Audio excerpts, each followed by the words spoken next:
Call the meeting to order. This is the City Council meeting for Tuesday, September 20th, 2022 at 6 p.m.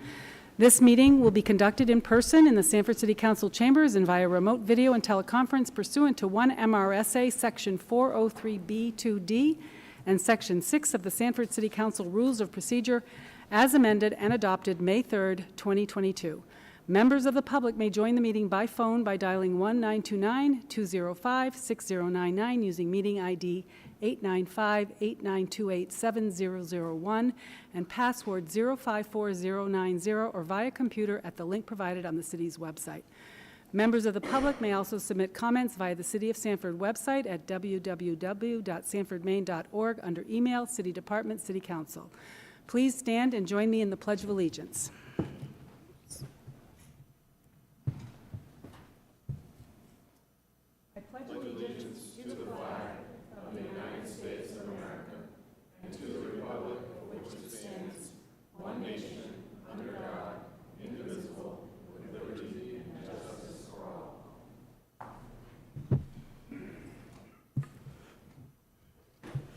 Please join me in a moment of silence, please.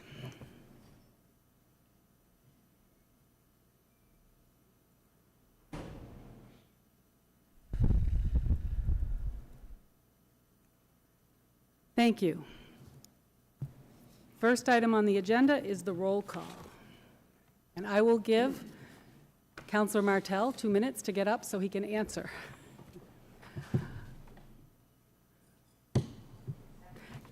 2 seconds. Councilor Termath. Present. Councilor Brink. Present. Councilor Martell.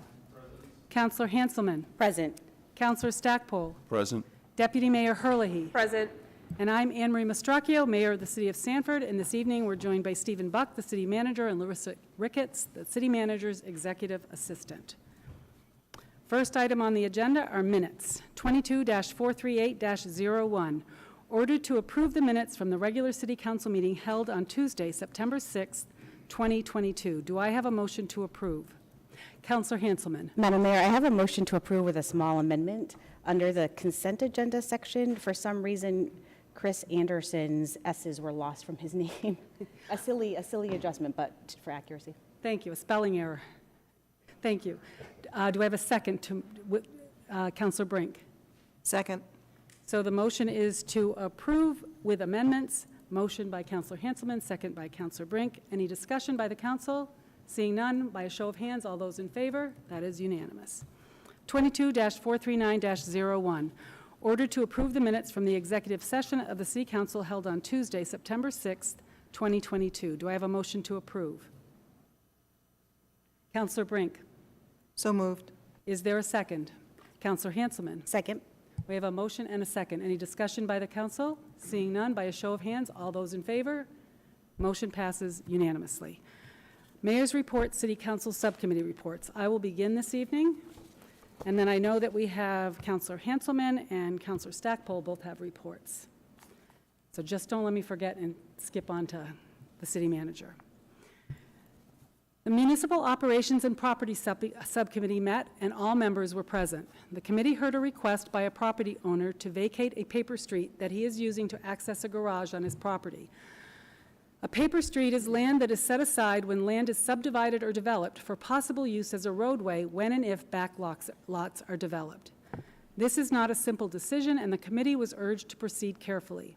The city manager will look into the matter and noted that the discussion may be moot, as the city's interest may already be determined to be vacated by the fact that the city didn't accept the street and nothing was built within 15 years of the subdivision being established.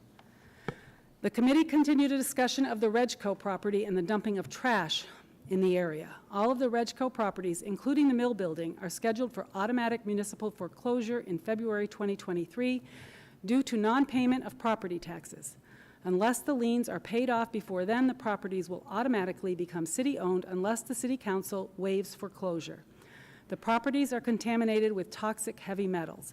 Any cleanup should not happen until we have a cleanup plan that will not expose anyone to contaminants and complies with DEP regulations. The planning director will use some remaining funds in the brownfields account and prepare a cleanup plan. It was suggested that in the meantime, signs be posted on the abutting property warning people that the site is potentially hazardous. Chief Benatti presented a draft ordinance to require buildings with 3 or more units, at least one of which is residential, to have Knox boxes. Knox boxes are key safes that are hung outside of a building and contain the keys necessary to access the building and units in case of emergencies. All the larger apartment buildings and many commercial properties in Sanford already have these boxes installed. Knox boxes allow emergency responders to access a building quickly and prevents damage to the building in the process. The fire department has the master key to all the Knox boxes in the city. The boxes cost $459 each, plus shipping, which is less than the cost of a new door. Upon enactment of the ordinance, building owners will have 365 days to purchase and install a box and make keys available to the fire department. This will appear before the full council following the necessary public hearing postings. There are 2 events to put on your calendar in the future. Sanford Housing Authority and the City Council will be holding a joint housing workshop on Tuesday, September 27th, that's next Tuesday, at 6 p.m. in City Hall chambers. The purpose is to discuss with other municipal and county agencies collaborative solutions to housing for all and initiatives currently taking place to address the housing crisis in our community. Tuesday, October 25th, City Hall chambers will be the location for a discussion of roads, the RAISE grant, and how that grant might affect when your road or street might be repaired, paved, or reconstructed. Please come with your questions and comments, and we will do our best to have some answers. As usual, citizens will be able to participate by Zoom as well as in person, and both of these workshops will be live streamed on the city website and WSSR-TV, as well as cable TV channel 26, and archived and available for watching anytime into the future. The City Council strives to make all public meetings transparent, accessible, and open to all citizens by every means possible. The Stephen Emery Eastman Memorial Park, located adjacent to the Historical Society building, was dedicated last Saturday morning. Stephen Eastman, Harland Eastman's son, was very involved with the Historical Society and its museum. He passed away this spring after battling cancer. I was asked to attend, share remarks on the city's behalf, and officially open the garden to the public. The park was completed with Oscar Emery grant funding, and it is a beautiful addition to the area.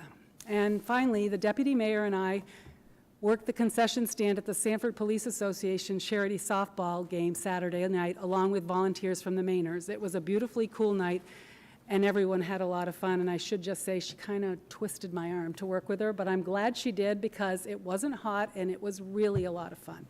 That's all I have. So, Councillor Hanselman, are you going to go next? I'm happy to. Just a point of clarification, I don't know how to handle it, but Councillor Martell was not at the last meeting, so he should have abstained from the last I'm 2 sorry. votes.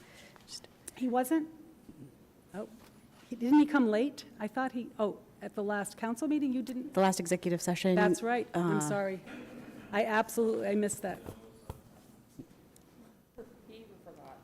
It's been so long ago. Just put that in the record. Thank you very much. Right. I was thinking everyone was here, but you're right. I should have noted that. So thank you. In terms of the Public Safety Subcommittee meeting last Tuesday, Mayor Mastracchio sat in for Councillor Martell at that meeting, and Councillor Brink and I were in attendance. Main Access Points local contact person Kristen Doneski shared an update on their work in Sanford. Main Access Points has been working on expanding their outreach efforts and partnerships with other organizations in town, including the Peer Center and St. George's Church most recently. They currently have 2 staff people in Sanford on Tuesdays and Fridays each week on Heritage Drive, where they serve 20 to 25 people per shift. They are distributing sterile supplies, providing wound care, distributing Narcan, and providing other outreach services. Some data that Kristen shared is that they have had 378 reversals with Narcan distributed in our area. They have 262 unique participants, with 48 being new in the last 4 to 6 months. They have distributed 4,363 Narcan kits and collected over 460,000 needles. They are currently collecting more needles than they are distributing, and there was some conversation about if needles are being left or abandoned and conversation around that. I did learn that Main Access Points will assist with cleanup of areas of concern, such as homeless encampments that have been abandoned, and that they have worked with other communities with sharp disposal container programs. They do currently have a sharps cleanup program scheduled for October 7th here in Sanford, which I thought was great. And then Officer Gordon and other police department staff will be working with Kristen to further discuss how we can address concerns about needles here in our community. We also heard a brief update from Ian Houseel on COVID and discussed some of what can be detected in our wastewater samples, such as Hep C in addition to COVID. Lastly, Chief Anderson shared an update on LexisNexis, which is our new online reporting system for the police department. There have been 49 uses of the program from May to September. The hope is that we see dramatic increases in the use of the online reporting as appropriate and when comfortable for the citizens. The PD will be working on internal training, working with dispatch, and further marketing of this convenient system for citizens. The mayor suggested that we receive a demonstration at a future council meeting on how the system works, and also to help get the word out to the community. And there was also discussion about making sure there are links to it on our new website that will be coming out soon.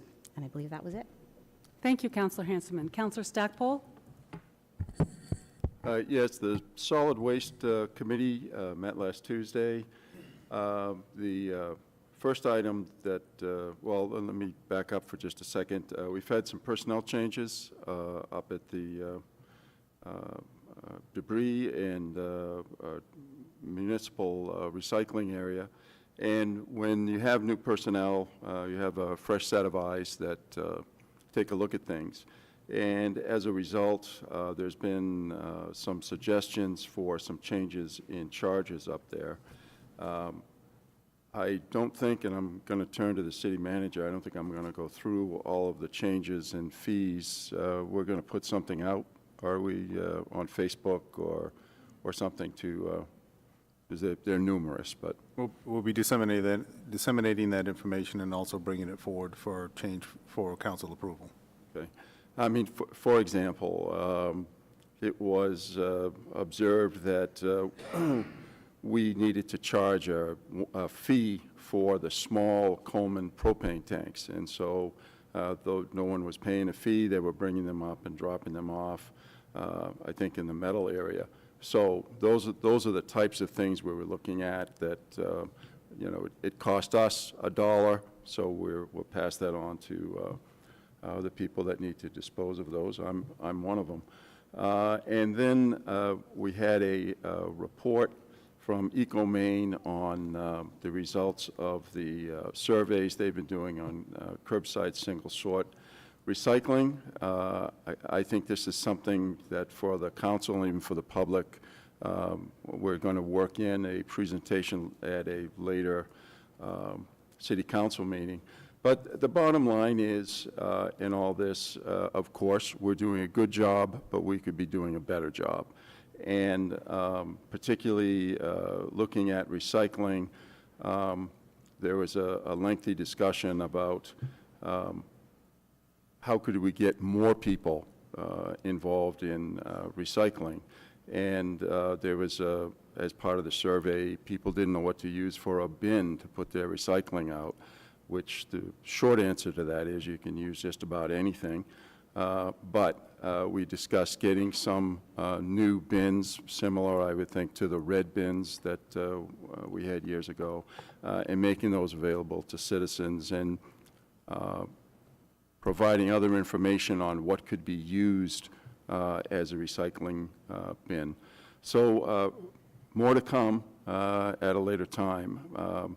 As I said, we're doing okay, but there are things we can do to improve our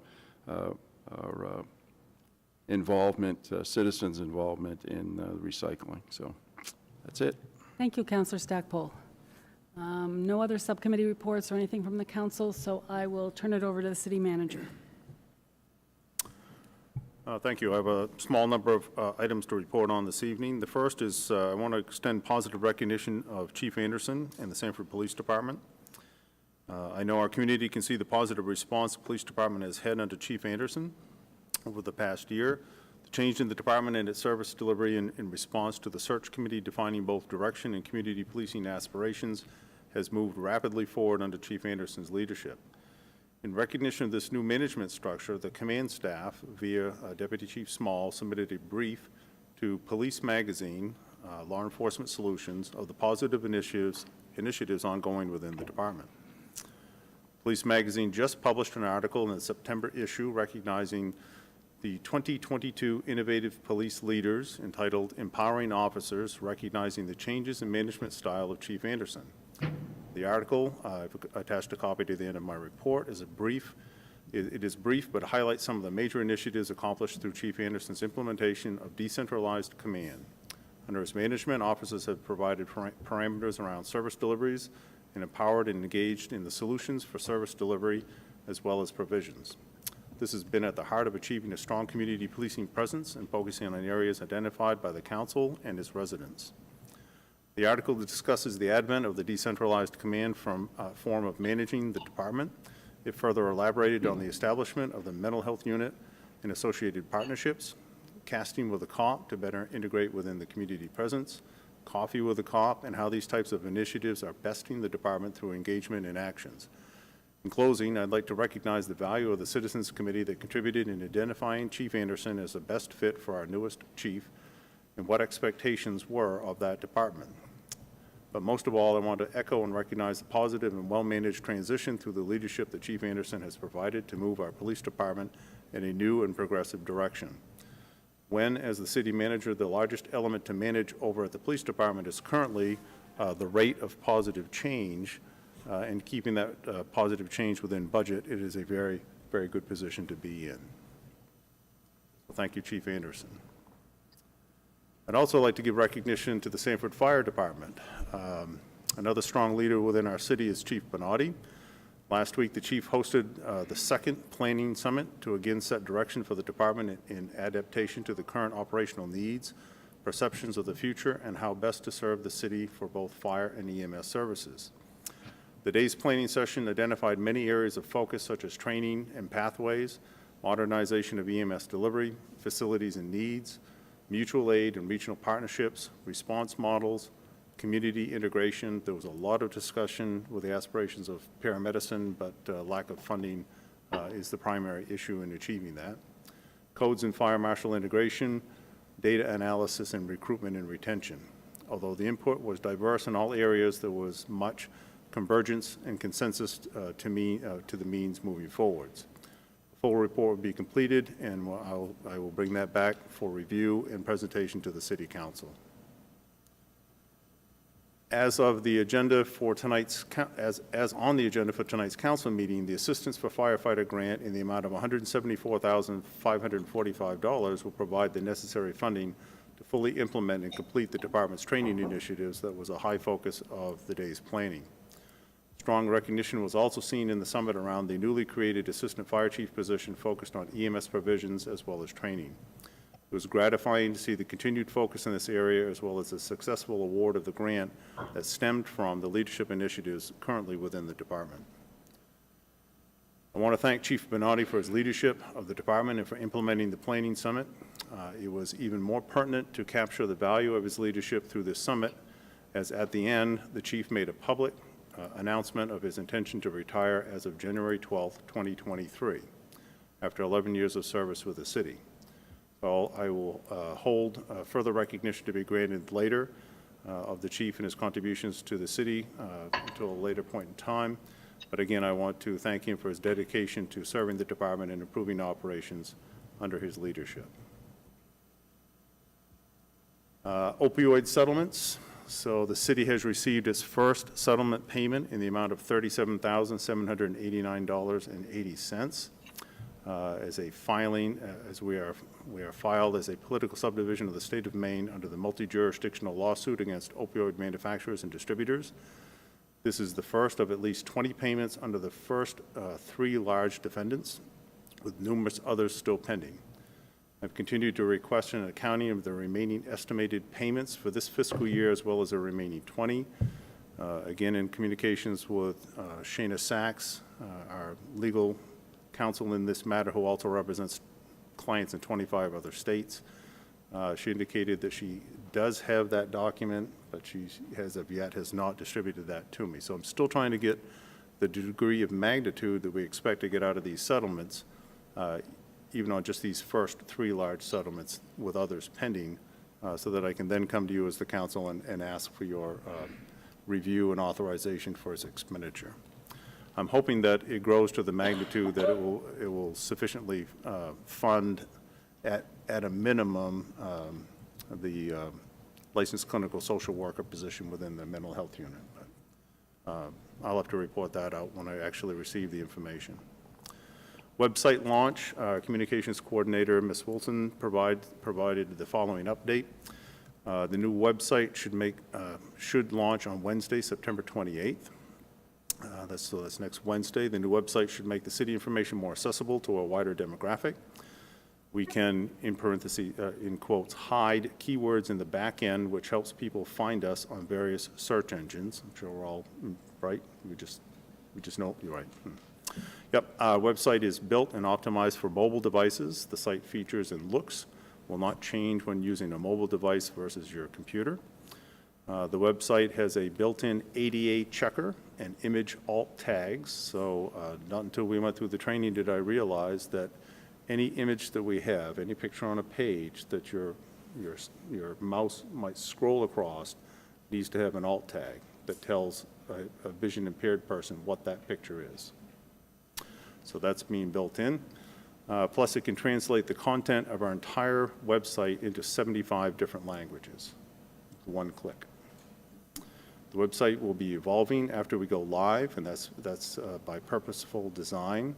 Revise, our website vendor suggested making changes to the alt tags that I just referenced after we go live, because the Google algorithm will pick up these changes and scan our website more frequently. So we'll get better exposure by making certain adaptations after we actually launch than prior to.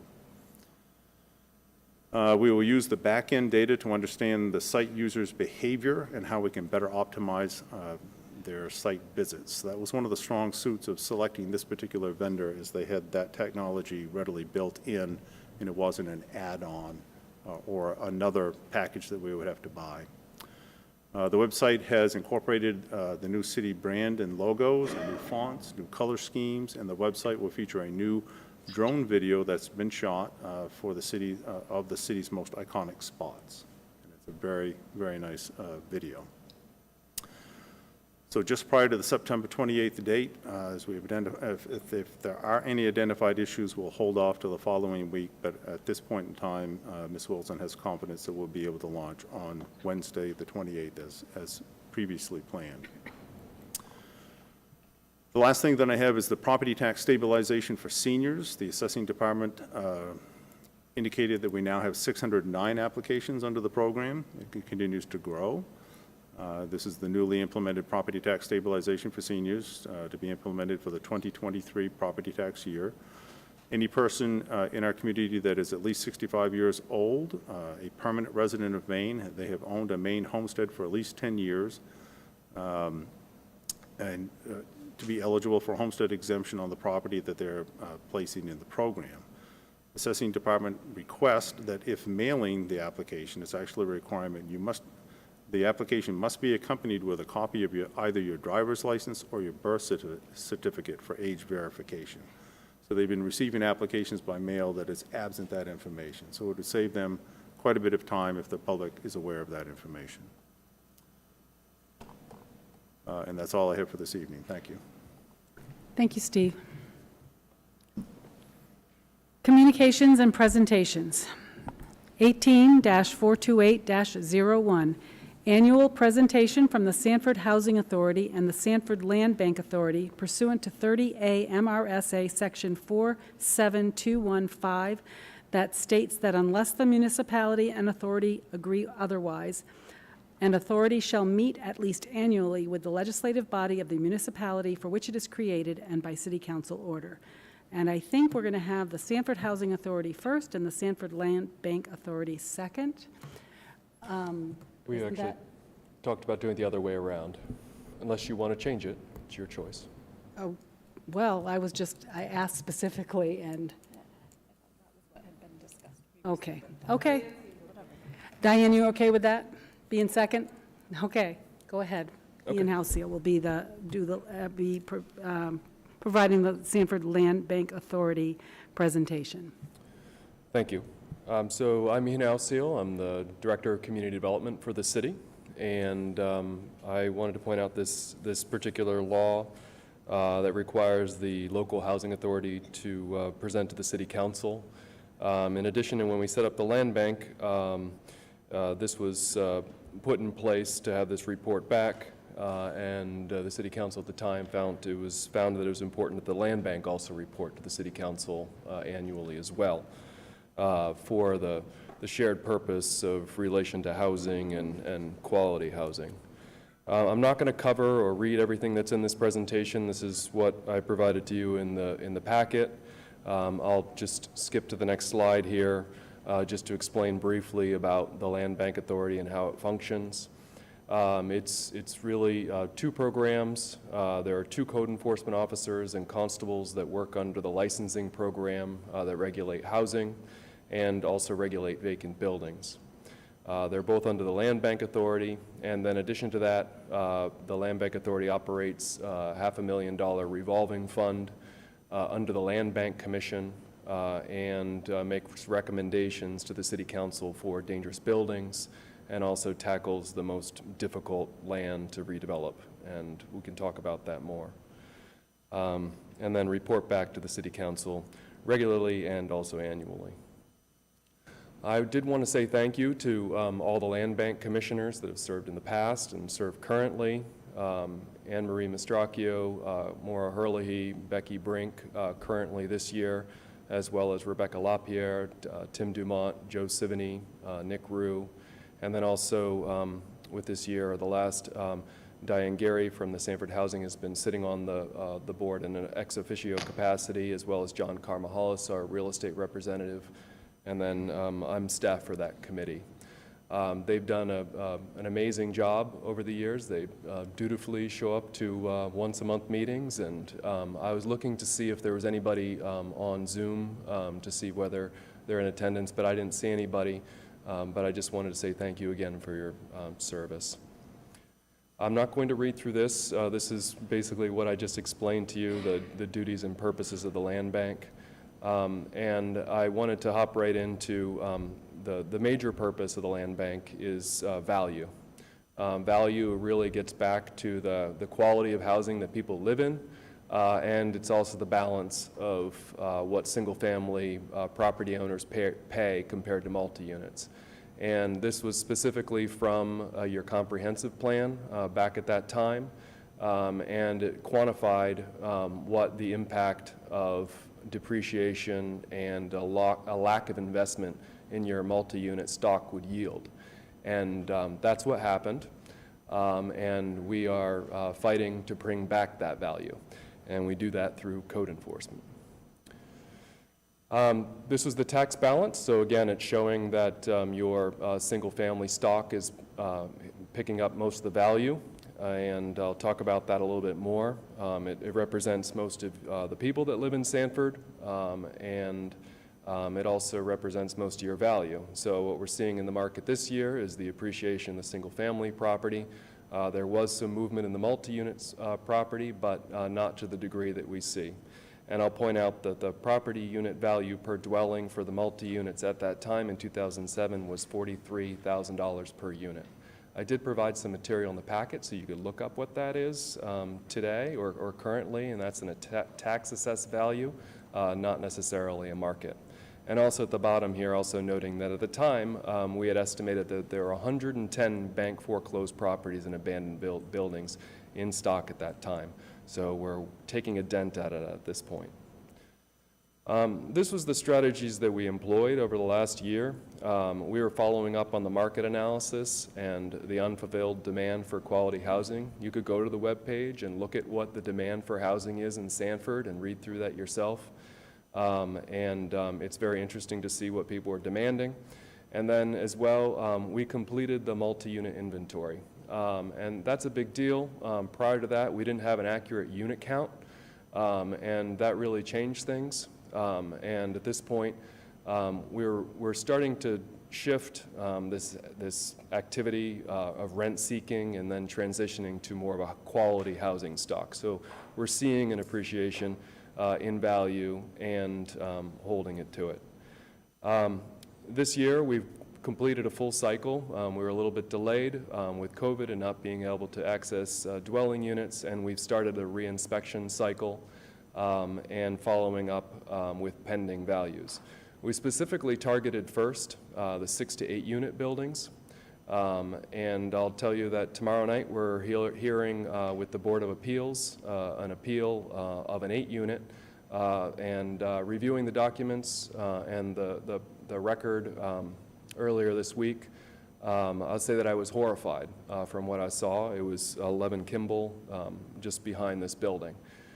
So I just want to let you know that the Code Enforcement Office is in the thick of it. In this case, we're working through these properties, in some cases, as this one I'm mentioning, one property at a time. Additionally, we've been doing joint assessing and code enforcement property inspections. So this is now getting assessors into these properties, getting into the units, unit counts, figuring out exactly what the composition of these are, rooms, room categories, size of those rooms, and it's improving the value of the assessment. And then I also wanted to focus just a second on the vacant and building properties. I was instrumental in this LD 1694, also in conjunction with the Sanford Land Bank Authority. We created a broad agency of the state. This is an agency that now is taking a proactive stance on property development and redevelopment, specifically towards those large industrial type mill structures across the state.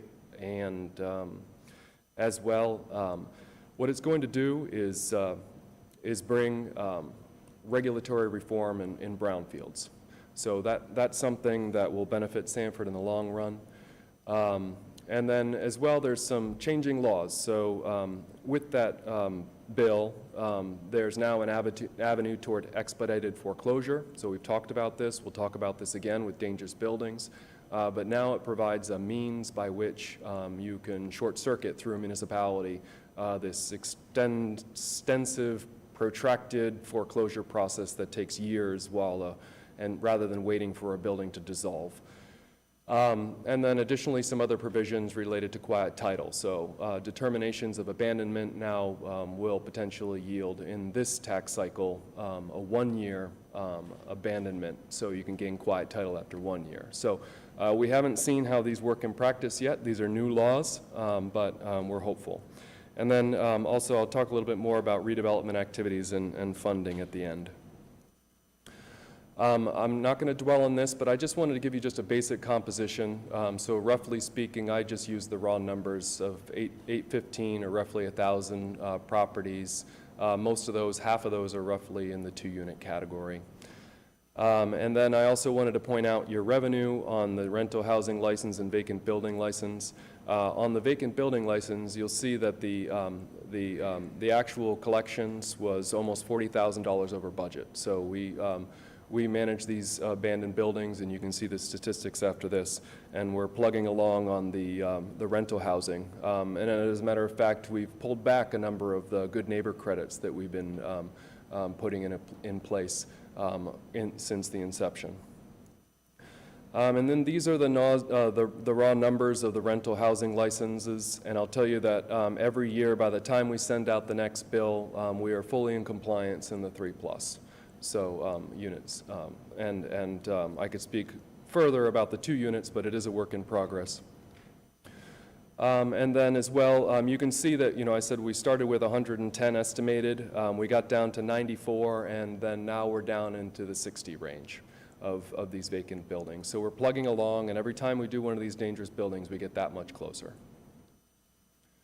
And then this is just your track record of the City Council's dangerous building hearings, the amount of effort that goes into these, and you'll be hearing from me next council meeting with 5.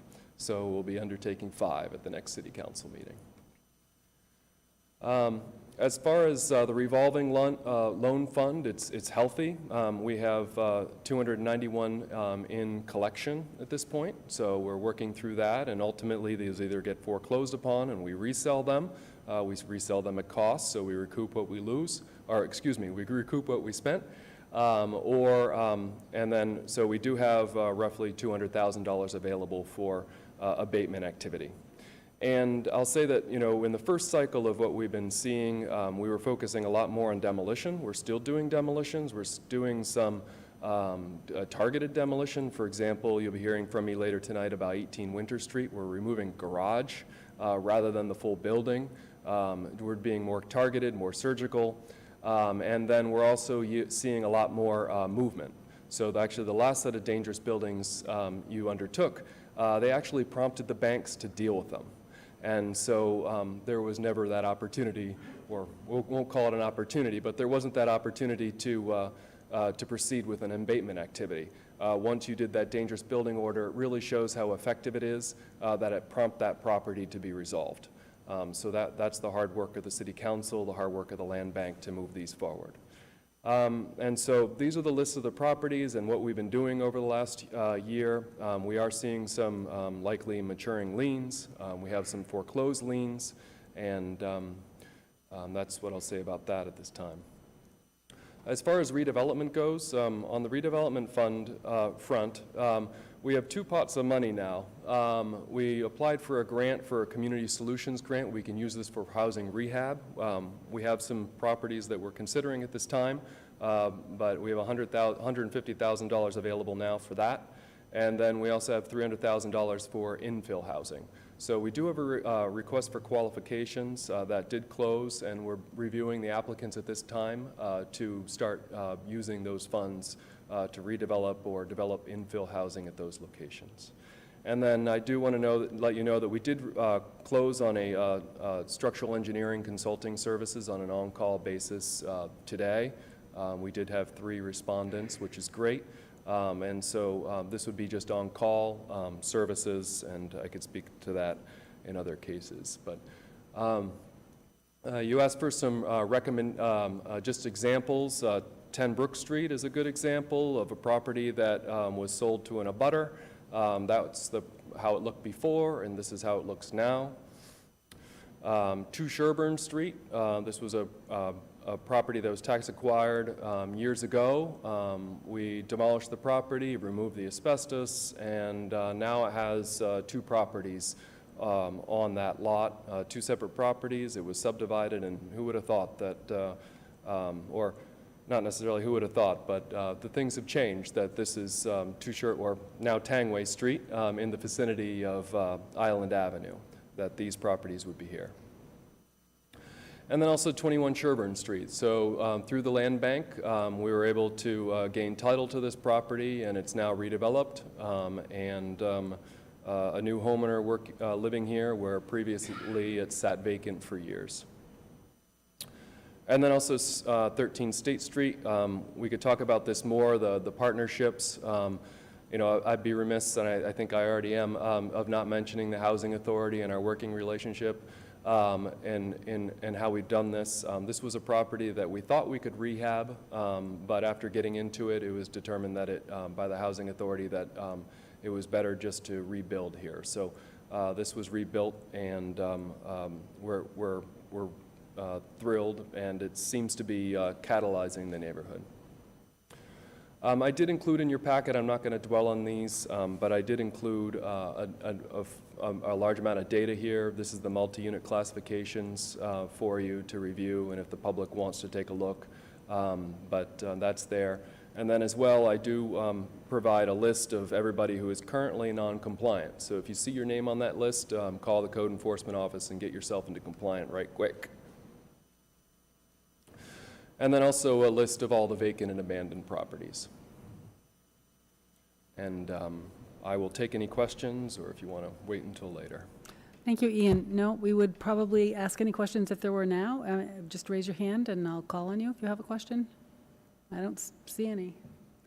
Thank you, Ian. Thank you. Thank you for the pictures. I think that they're very good example of what we've been doing and how successful the program has been. So I appreciate you bringing those forward. Okay. Next will be the Sanford Housing Authority, and I think Diane Gary will be starting this off. Welcome. Hi, I'm Diane Gary, the Executive Director of the Housing Authority. And even though this is mandated, I would like to say that we're thrilled to be here. We love to share the things that we're doing and the things that we've done in the past, and that we do have a strong relationship with City Manager Buck and all of the city councilors, and we appreciate you.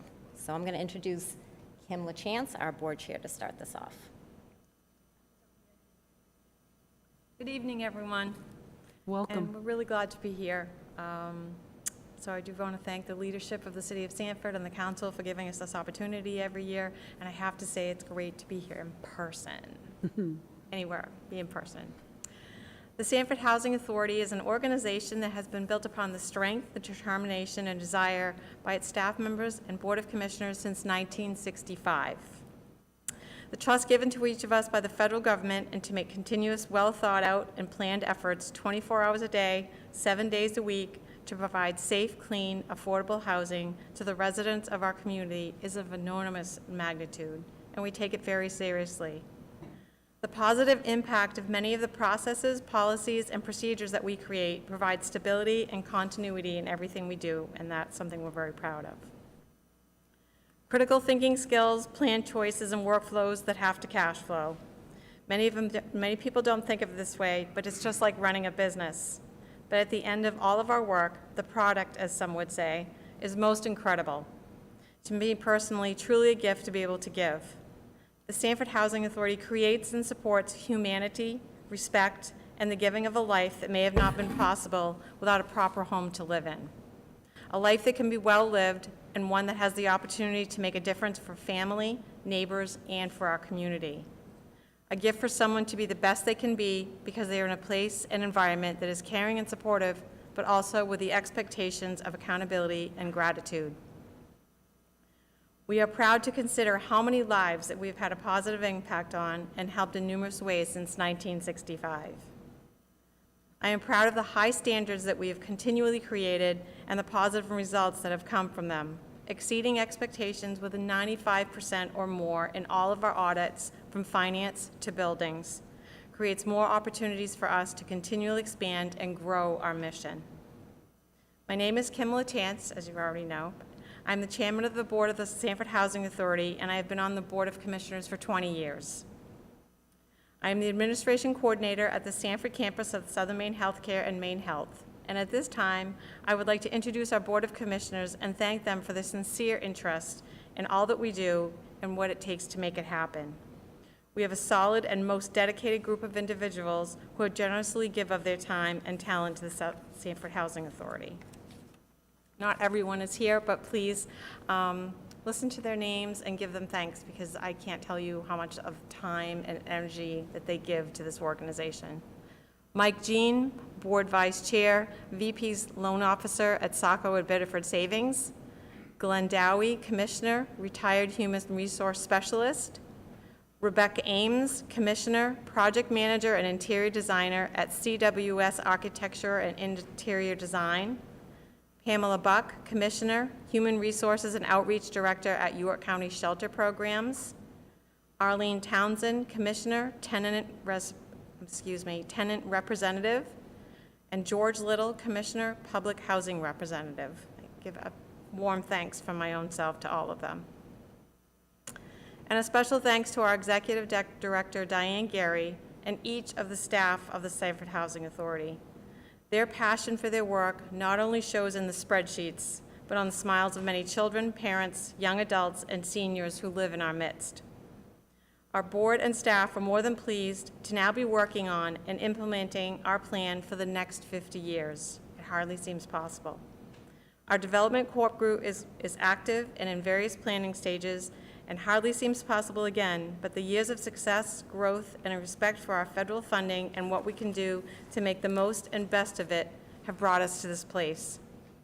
New complexes and apartments to house everyone from families to the elderly are on the horizon, all with the goal of even higher efficiencies, services, and support for those in our community. A community is the sum of the people that live, learn, and give themselves to others, and then back to their community. The Sanford Housing Authority is proud to be a piece of the growth and success of a place that we all call home.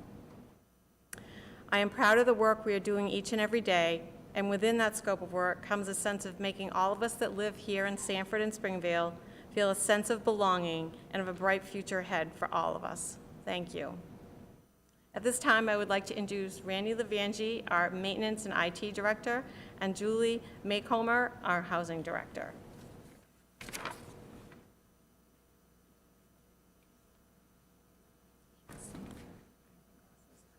Hi, I'm Julie Maycumber. I'm the Housing Director for Sanford Housing Authority. And I'm Randy Levangie, Maintenance Director in IT for the Sanford Housing Authority. I guess we're here to just kind of explain to you and describe Sanford Housing Authority in general. HUD funds are section, thank you, can't see, sorry. Are you going to scroll through that? I'll scroll through Okay, it. thank you. HUD contracts with SHA to administer 593 housing choice vouchers. And of that, we get over $3 million a year to fund those properties and those Section 8s. On an average, we spend about $320,000 a month to the different landlords and business owners that are around town that house our Section 8 developments. For our public housing funds, we receive a little over $400,000 for the 121 units of public housing, and that goes to differ the rents that we get, so the tenants will pay a portion, and then this kind of offsets that for what we don't get. So, and then we also receive over $300,000 a year for the heating and the upkeep of the properties and stuff like that. When we need big projects like elevators and Parking lots, windows, heating. heating systems and stuff like that. So some of the properties and programs that we do is the Housing Choice Voucher Program, again, that serves 593 families or vouchers, and it's about 873 total people. We have the Village View Program, which is a project-based rental assistance, which has 40 units, and that is for 62 years of age or older. We have the Maples, which is a LIHTC property, it's a tax credit property, and there's 26 units, and that is for 55 plus. The Mayflower Place is also another tax credit property that has 35 units, and that is assisted living, and the services come through North Country. And we also have public housing, which is Sunset Towers and Eastside Acres, which is a HUD fund properties, and there's 121 total units. 72 units are at Sunset Towers, and 49 are at Eastside Acres, which is a family development. And then we also have our NSP program, which is the 24 Howard Street, which is a single-family home. We have 28 Prescott Street, which is a two-family unit, and same with 32 Tangway, that's also a two-family unit as well. Oh, it is up there, okay, good. Yep. I can talk about this. SHA does pay taxes, property taxes to the city of Sanford. We listed down here basically what our year 2021 contributions are to the city of Sanford, and we also put down our year 2022, and the increase or decrease of each property is there in yellow. As you can see, most properties had an increase, some more than others. There was a couple that had a couple decreases, but that was only two, just because they were not assessed properly. And then our pilot, or our public housing, goes by our revenues that we get from HUD and what we pay out in utilities. And when we have an increase in revenues, that pilot goes up. When we have a decrease in revenues, that pilot actually goes down. So as you can see, we had a decrease in revenues, so the pilot went down. This is Eastside Acres. It was constructed in 1968. They're modular units. It's SHA's first family development, and that's actually where the Housing Authority started. Our main office was actually located at Eastside Acres, and that's, you don't know, it's Harvard, Bates, Bowdoin, and Yale on the other side of the bridge. And that would be Sunset Towers. That's our second oldest building. Was constructed in 1970. It's mainly senior and disabled. It is senior and disabled housing, and there's mostly efficiency in one-bedrooms in that building. Next is Maples. That was constructed in 2008, and as Julie pointed out, that's a LIHTC property, which is low-income tax credits, and it's housing for seniors 55 and older. Mayflower Place, that's our, also a Light Tech property. It was constructed in the year 2000. It's got 35 units of an assisted living facility, who we partner with North Country.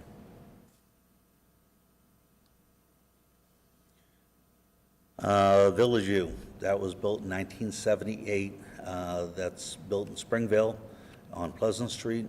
It houses senior 62 and over.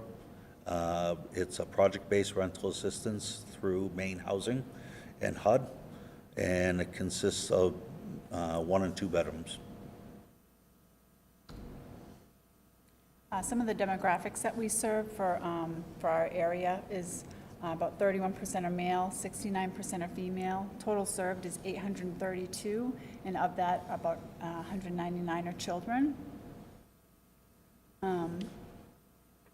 39% are elderly, 63% have some form of disability, and 12% are not elderly or disabled.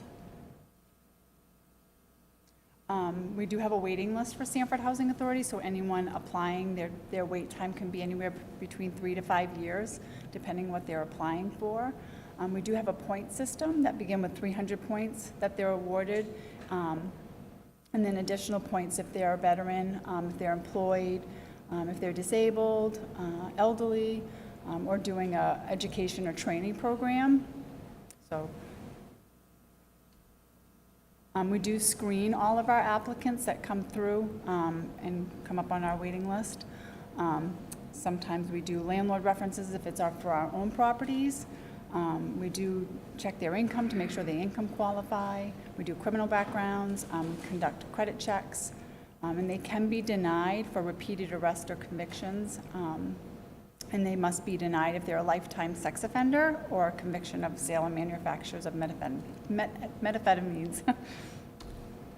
I'll let you talk on that one. Okay. Housing Quality Standard Inspections, HQS. All of our properties, whether they're owned by us or they are on the Section 8 landlord, requires HQS inspections to be done prior to move-in and annually thereafter. All the units must pass HQS or we cannot assist them with paying, and that even goes to ourselves. If our properties don't meet HQS, we can't pay ourselves for the property. So HUD also requires that all the units meet rent reasonableness. The rent charged by the landlord must be reasonable in comparison to unassisted units with similar qualities in a private market. So you want to talk a little? Yeah, so if they're getting $1,500 for a 2-bedroom and they want to charge the housing authority $2,000, it's not going to work because obviously it's not reasonable, and they can't get more money just because they think that they can get it from Sanford Housing Authority. So we try to make sure that they're reasonable with their rents, with everybody that they house. PHAs, which are public housing authorities, HUD requires or imposes additional housing quality standards, and they hold us at a higher standard than a landlord that has an apartment in town. Those standards are actually called REAC, and REAC stands for Real Estate Assessment. I lost it now. But anyways, we have a higher standard the HUD holds us to. HQS is kind of bare minimum, and then HUD kind of gets into a lot more nitty-gritty, really fine-tunes us. And I can get into a little bit further on what that entails. But anyways, common HQS failure items, door to hardware and locks, inoperable GFIs or defective GFIs, inoperable or missing smoke detectors, carbon monoxide detectors, inoperable stoves, inoperable windows, missing or damaged handrails, anything that's safety that can cause injury, that's usually an HQS item. Kitchen and bathroom faucets leaking, broken and cracked window panes, egress that's being blocked. The Housing Authority, we have basically 4 maintenance techs that take care of 262 apartments. And this is kind of our list of, we kind of keep track of the amount of units that we have, the total work orders that we do, and then we break it down and go emergency, non-emergency, and we vacant units. And HUD requires this annually to know exactly, more so on the public's housing side. And as you can see, our staff, and you see the date, April 1st to March 31st, that's our fiscal year. Our fiscal year starts April 1st of every year. And last year, we did 788 work orders for 4 people. And then 83 of those are emergencies. 705 are non-emergency or routine. And then we've done 38 vacancies. Partnering with City of Sanford, our executive director, Diane, she attends all land bank committee meetings. We've rehabbed, as Ian pointed out, a dangerous building on 3 State Street. We constructed a 3-bedroom ranch. The house was kind of a duplex, unlicensed duplex, and it was in really bad shape. We actually went through the route of tearing the old one down, just because once we got in there, we decided that it was not really salvageable without investing a lot of money. We'll continue to look at opportunities for funding and purchasing other properties on the land bank list as we're promoted to them. The Housing Authority has been in contact with the city manager regarding COVID-19 response. We provided on-site SHA COVID-19 vaccine clinics. We've also hosted flu shot clinics and boosted COVIDs at our properties. And the next one, I guess, is slated to be October 24th. We are committed to be part of the solution to affordable and attractive housing to all members of the Sanford community. And then our inspector, we have an Hqus inspector that people think she basically does all our Hqus inspections, but she works very closely with the Sanford City Codes Department to make sure that, the landlords are in compliance with city codes as well as our Hqus codes as well. We have a landlord incentive program that was given to us by Maine Housing. And with that, each new landlord who does a new lease with a tenant gets $750 just as a thank you for taking on a new tenant who needs housing. And they also can apply for security deposit funding as well as unit turnover funding. So if they have to rehab the unit for any purposes, the tenant left it a mess or anything like that, they can apply for that kind of funding. And I think there's also funding too if they take on a new Section 8 person and they need new windows, carpets, anything to make the unit habitable, they can apply for that as well. We do a landlord association meeting. I believe it's the 3rd Wednesday of every month. They meet at the Stanford Housing Authority, so it's all landlords would welcome to come. It's a great opportunity to learn about different programs that are around town for different landlords. We're working on repositioning Eastside Acres and Sunset Towers from public housing to HUD funding. So that's a 3-year window right now, so that's going to take a lot of work, behind the scenes to get all that done. But we're slowly working on that and get some better funding for our properties. And we're also looking to build another building. I know Kim mentioned about our development corps actively looking to look forward the next, for people that are low income and need safe sanitary housing, especially our seniors. And we're hoping to build another LIHTC or low income housing tax credit building of 35 to 40 units, similar to what we have down in Maples. So again, takes time. You got to find the land, we got to design the property, we got to apply for the funding. So, so we're hoping that will happen here over the next year or two, at least get started. Some of the more things that we've done this year, we've repaved Village View parking lots. If you've noticed, we got a lot of parking lot there, and it takes a lot of asphalt. And Sunset Tower parking lots we did as well. We're in the middle of, we're just started renovating the elevators at Sunset Towers. They are original to the building. They have gotten upgraded once, but not a full upgrade like this is gonna be. So that should be completed probably, I'm hoping, by the first of the year. And then we've added more washers and dryers to accommodate the residents at Sunset Towers.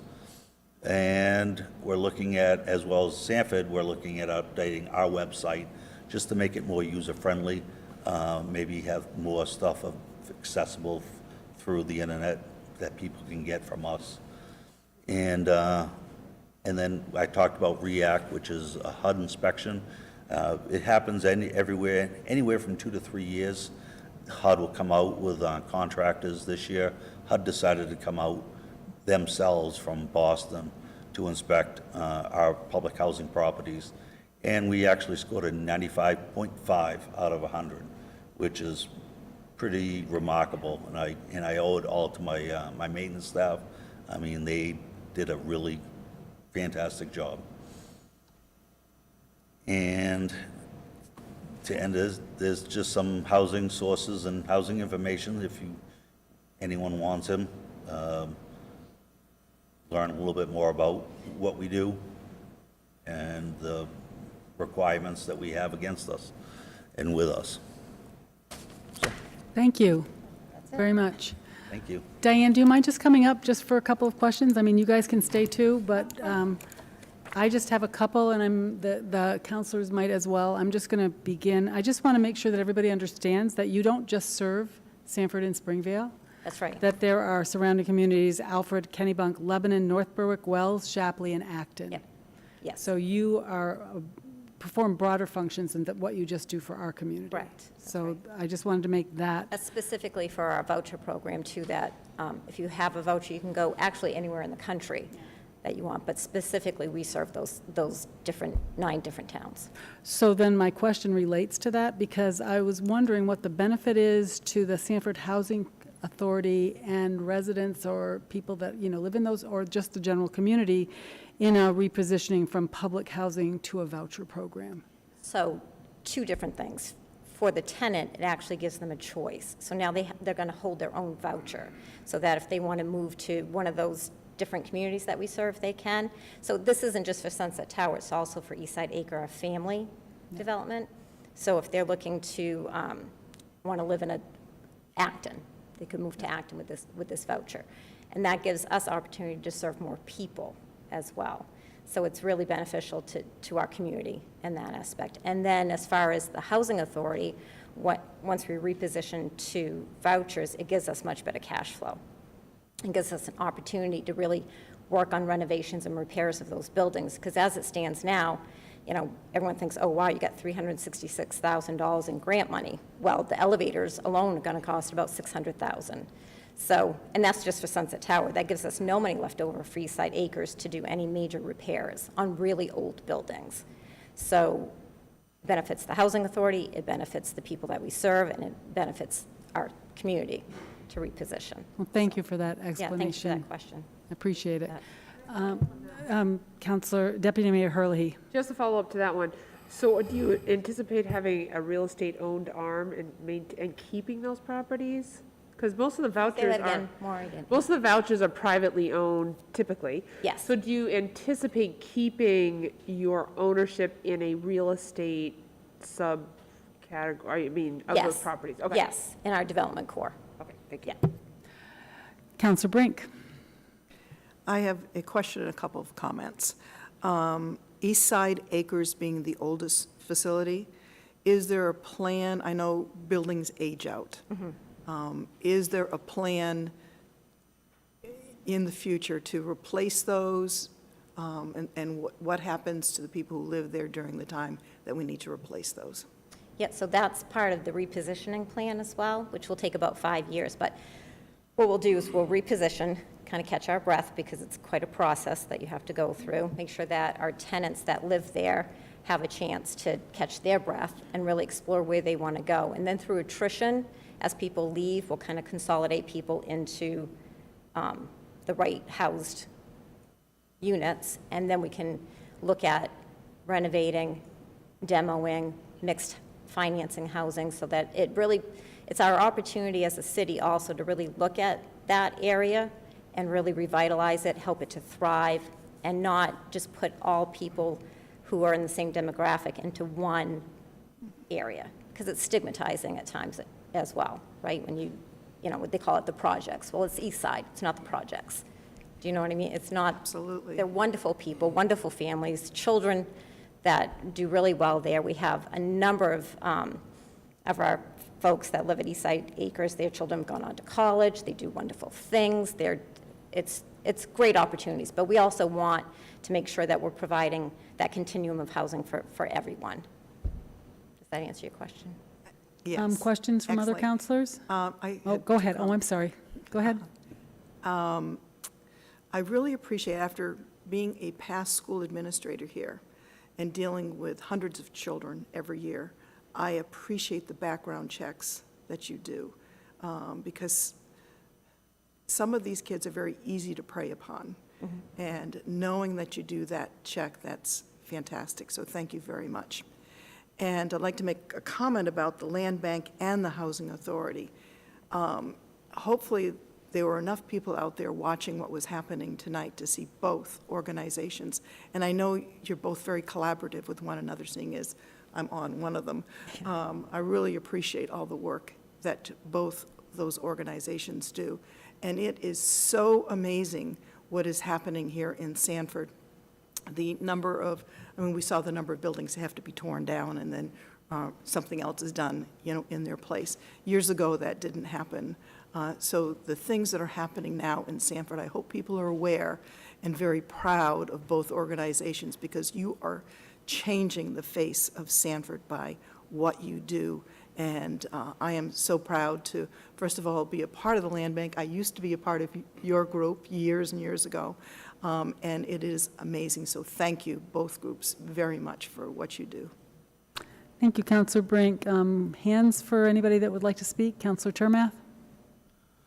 Thank you, Madam Mayor. Diane, can you just speak on the Section 8 program where you help graduate families out of that area? Because I find that very, very important part of your guys' work, and I appreciate everything you guys do down at SHA.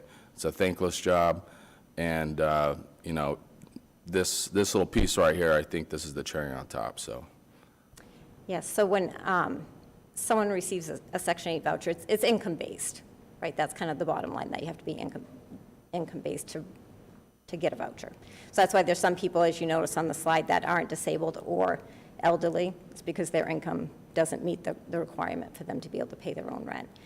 So every year we have to recertify them to make sure that they fall within that income bracket. And it's really exciting when a family or an individual, it doesn't qualify anymore because they've reached a pinnacle of employment, they've finished their education, they've gone on, and they don't need that help anymore. So we always like to recognize people that they've graduated. We don't like to say that people are cut off from a Section 8. We like to say that they graduated from needing that, which is really our goal. You know, it'd be great if no one needed help with their housing, but they do, and that's what we're here for. And the same with public housing as well. When they, we like to recognize people who graduate out, call it graduate, graduate out of public housing, that's a success. And that's a really neat thing for people to be able to do. So we're glad to be here when they need us, and we're glad to have them leave when they're ready. And it's not really a thankless job, because that makes it all worthwhile. And every day that we go in, we get to see successes from the people that we serve. So it's really rewarding in that way. Anybody else have any questions or comments? I just have one. I want to thank you for coming this evening. I want to thank Ian for presenting with the Land Bank, and I look forward to our housing workshop next week. Yes, me too. So I hope people come and participate, because I think that it's important discussion that we're going to be having. So thank you this evening. You guys are done. Okay, thank you. I want to thank you for the opportunity. Thank you.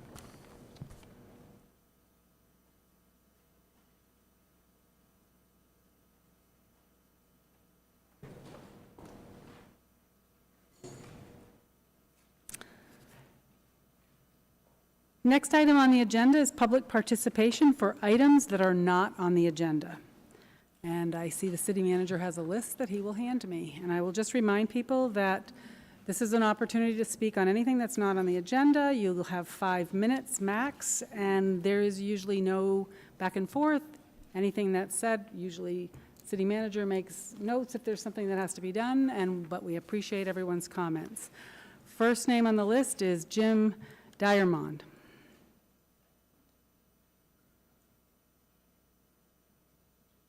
And if you could just state your name and where you live, please, I would appreciate that. Especially if I mispronounced it. Everyone does. Jim Dearman, Springville, Morrison, 69 Morrison Road. Mayor, I don't know who to speak to here, but I know The council. well, who can fix this problem, and I think it's pretty easy. If you could just turn the volume up or speak louder. It's really hard to hear in the room back here, not up here where you folks are, but in the back with the machinery going. It's really hard to hear what everybody said tonight, and I don't think I'm alone.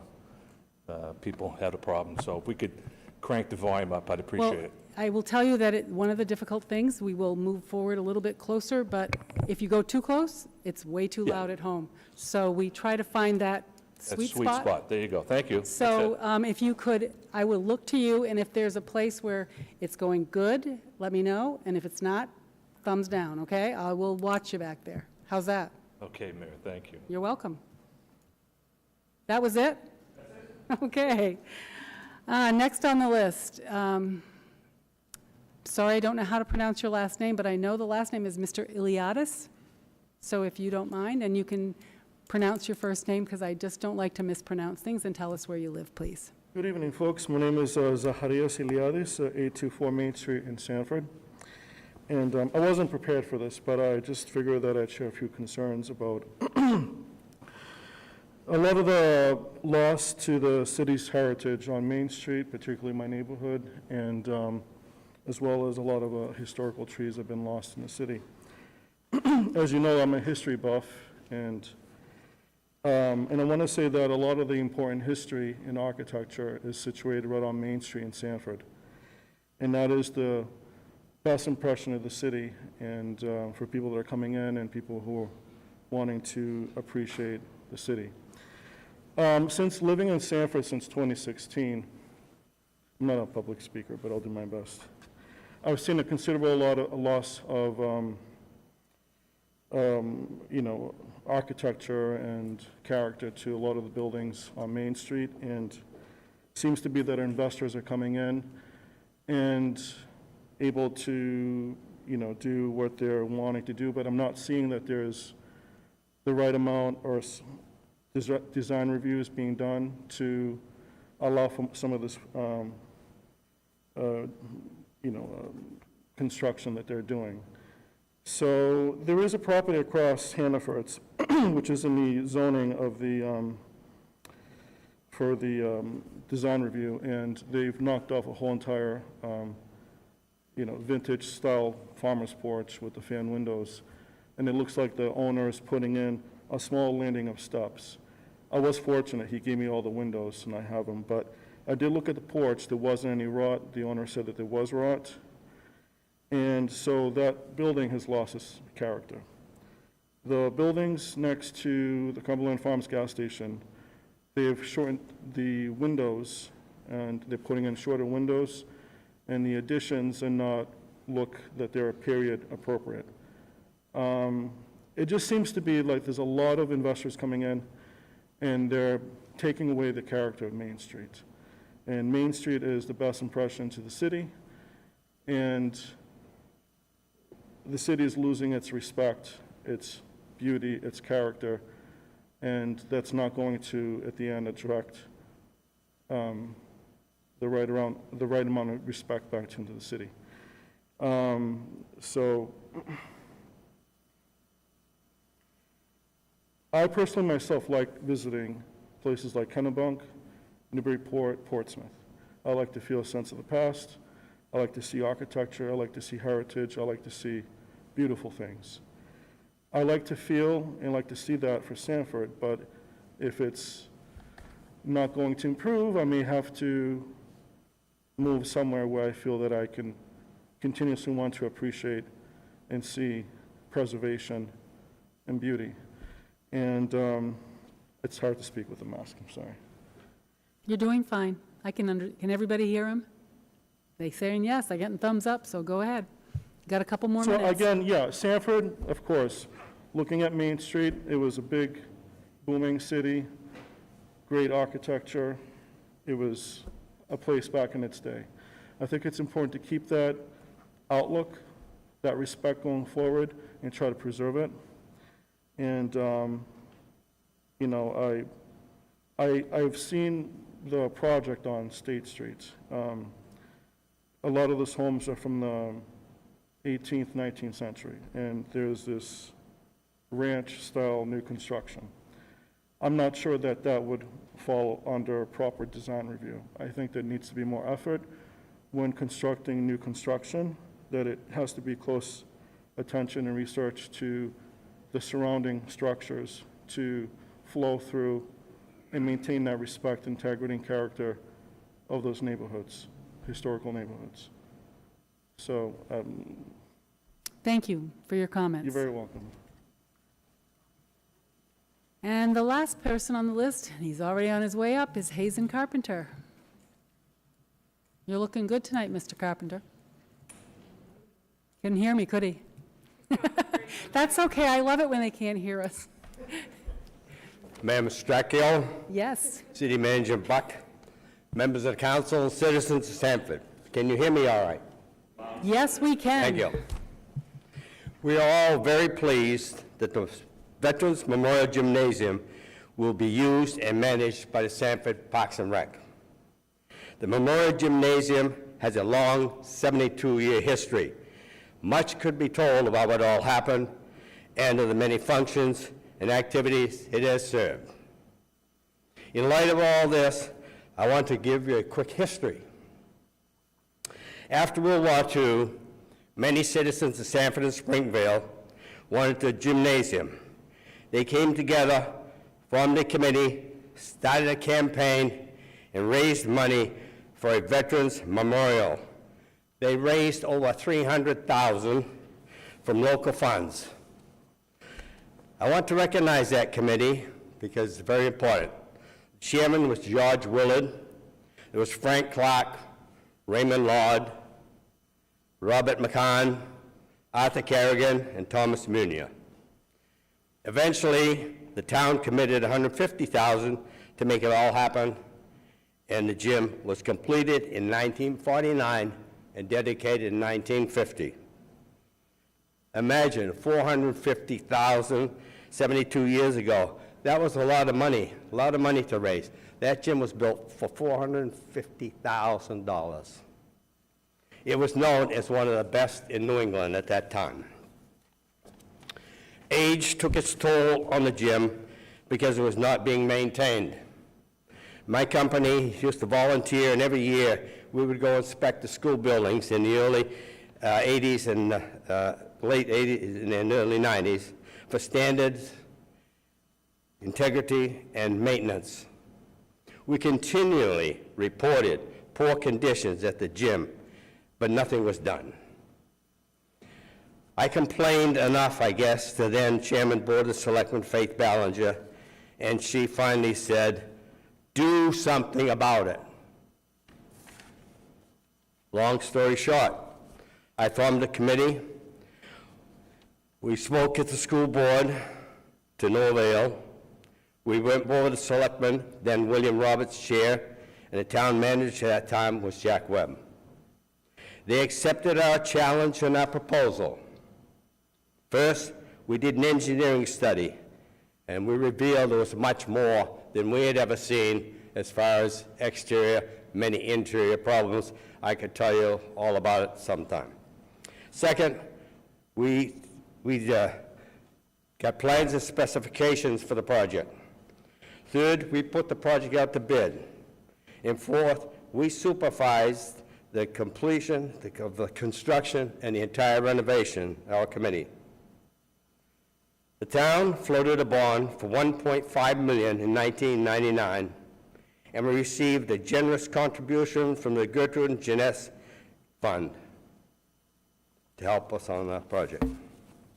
I feel committed to name that volunteer committee because we all dedicated about 2 years of time, volunteered to save that facility. We were on it at that time, and we are proud of what we accomplished. The committee was Chairman Hazen Carpenter, Assistant Chair Fred St. Cyr, David Lawrence, David Jeunesse, Faith Ballinger, Alan Bridges, Leroy Lamontagne, Bruce McKinnon, Helen Wilkins, and Andy Marby. And we had a representative from the Veterans Administration. So after 50 years, in 2000, we rededicated the Veterans Memorial Gym. We took the time capsule out of the cornerstone, we replenished it with new information, and we set in the second cornerstone. 3 plaques can be seen on the building. One is the original group that built the building. The second one is a bicentennial dedication done in the bicentennial year. And the third is the plaque for the renovation.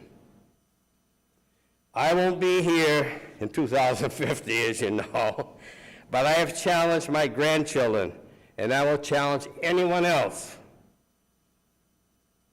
that is interested to preserve this facility and rededicate it after 100 years, the Veterans Memorial Gymnasium. Thank you.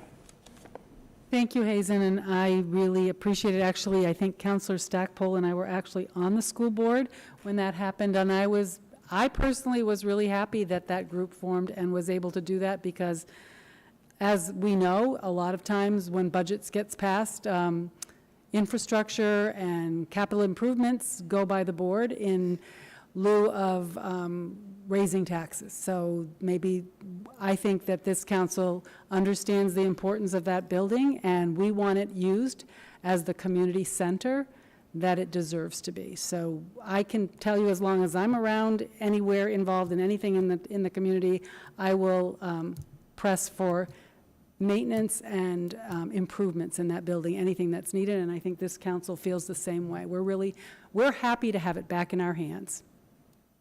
Okay? Thank you. Anything else? Nobody else on the list? Anybody that didn't sign up that wants to speak for items that are not on the agenda? Then I will close public participation. Okay, public hearings. The City Council will take public comment on the following: 22-418-01, a public hearing to solicit comments on a community enterprise CDBG grant to improve commercial facades in the downtown. I'll declare the public hearing open. Anyone to speak in favor? And I'm trying to, who is going to? Mary? Just come on up and introduce yourself, and ball's in your court. Good evening, I'm Mary Hastings. I'm the small business advocate for the Sanford Growth Council, Economic Growth Council. I will give just a brief introduction on what the grant is that we're accepting comments on. This was a grant that Sanford applied for back in April. It just recently was funded. The grant is $100,000. The purpose of the grant is to provide commercial facade improvements in the downtown. So the Growth Council is taking the lead on that, since it does have to do with commercial facades, but we will work closely with the Planning Department, with the Design Review Committee, with Community Development to do that. And I'll be happy to run down anything else or answer any questions. Well, the council will have, if they have any questions, it will be under the agenda item, but this is the public hearing portion, so if there's anyone else to speak in favor? Now would be the time to do that. If there's anyone to speak against, neither for or against, seeing none, then I'll declare the public hearing closed. Thank you, Mary. Thank you. Consent agenda, there is none. Old business, 22-440-01. Ordered to review and approve a proposed amendment of Chapter 280, zoning regarding front yard setback and private way standards in the urban zone. This item must be read on 2 separate occasions. This is a second reading. Do I have a motion to approve? Counselor Stackpole? Move we approve. Is there a second? Counselor Brink? Second. I have a motion and a second. Discussion by the council? I just came back to property just to make sure there were no other issues. Yes, usually, I mean, there were no issues that were brought up at the last meeting that Yeah. weren't satisfied, so that is, We had a quick discussion, yeah. right, it goes back to a committee who just reviews it again, and then it comes back for the second reading. I don't see anybody with their hand up in the audience, so by a show of hands, all those in favor? That is a unanimous vote. Thank you. New business, 22-417-01, order to authorize an application for a public service CDBG grant to improve commercial facades in the downtown. This is a first reading, correct? No. Yes. It's not a reading? We don't have to, are you sure? Because we had a public hearing, so we don't have to, we can vote on this, okay? I just want to make sure. Okay, so I'll have a motion to approve. Counselor Hanselman? I make a motion to approve. And a second by Counselor Brink. Second. Discussion by the council. Deputy Mayor Herlihy. I just saw a resolution in the backup. Did you guys come up with some sort of an application or a process by which that you're going to use? Mary, come on up to the podium, please. I did see that, and I'm not sure if I have to read it or we just have to sign it.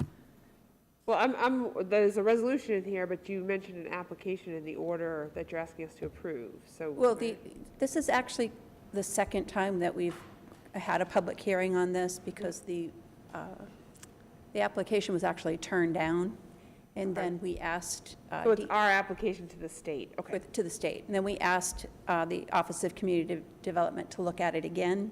They did, and now they're funding it. So really, the hearing today is just to accept the money.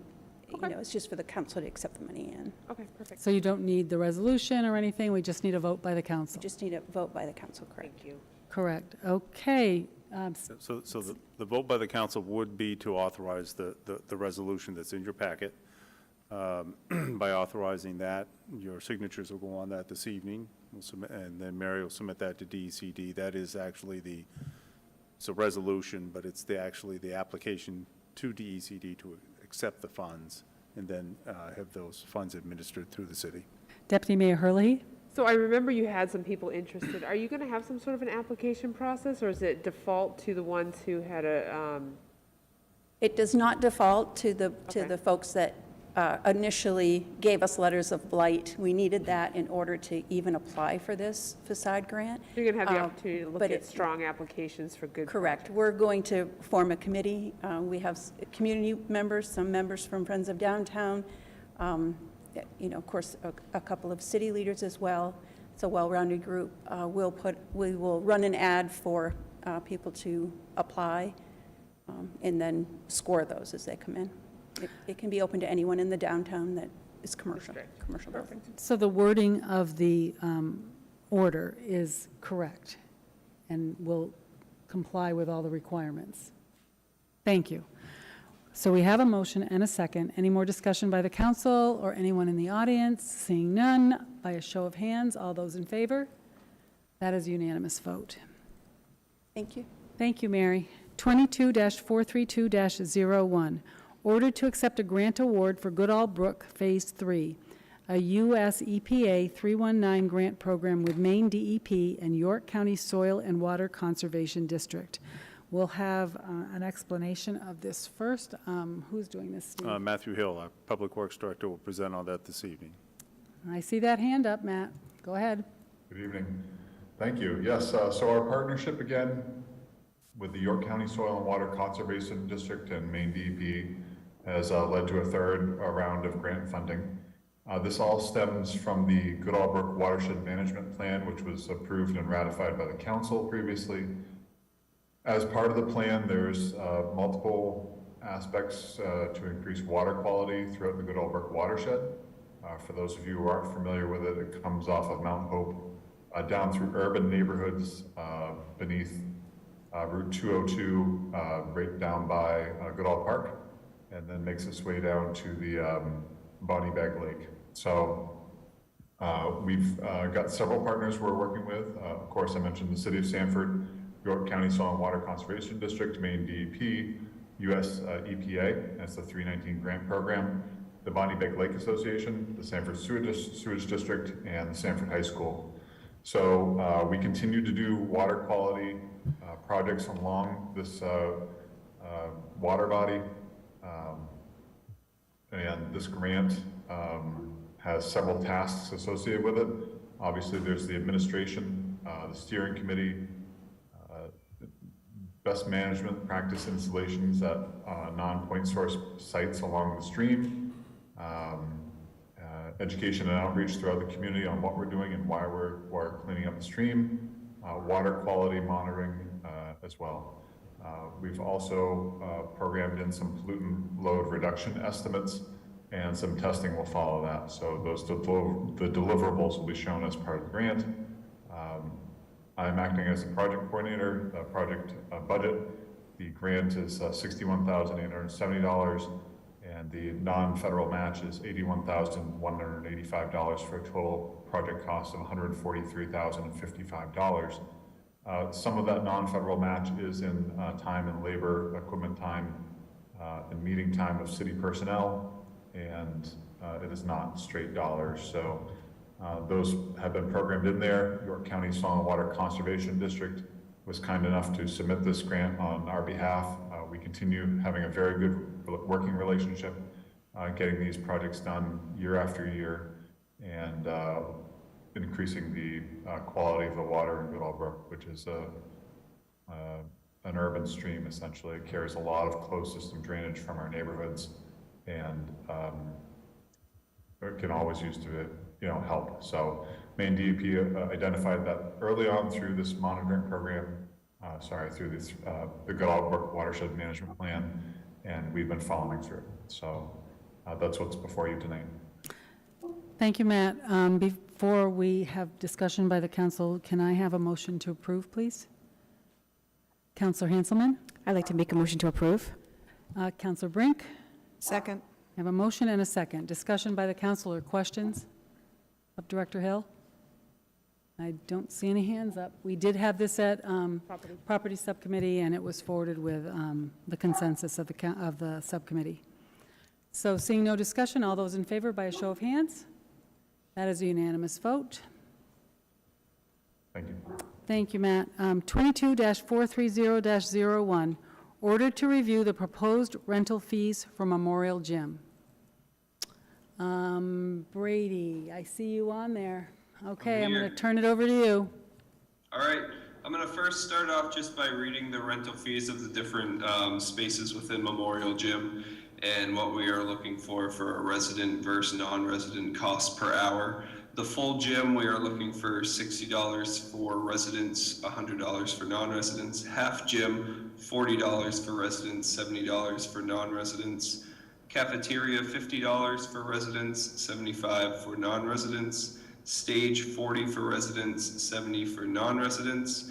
Outside of the cafeteria has a little kind of multi-purpose room plus the concession area. That would be $40 for residents and $70 for non-residents. There's also a multi-purpose outside of the cafeteria, which is known to my new knowledge as the old band room. $40 for residents and $70 for non-residents. And then we have two multi-purpose space above the lobby. Both rooms are pretty much the same, and that would be $25 a piece for residents and $40 for non-residents. I would also like to say this is for the time being and to be evaluated on an as-needed basis. I have compared prices from Lewiston and South Portland, who both have community centers, and This is based off of our parks and facility rental fee structure that was approved roughly 6 months ago. I think this will be a steady work in progress as we learn this facility more, hopefully once we move our office space over there. And the current rental fees that I am proposing today will open the door for us to allow people to be able to get into the facility, groups and private organizations to be able to rent it.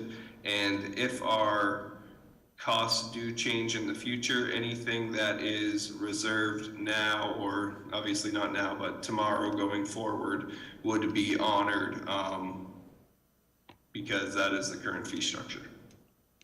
Thank you, Brady. Before the council discusses this, I would really like to have a motion and a second, please. Deputy Mayor Herlihy? Yep, and do I have a second? Councillor Hanselman? I'll second that. Okay, so we have a motion and a second.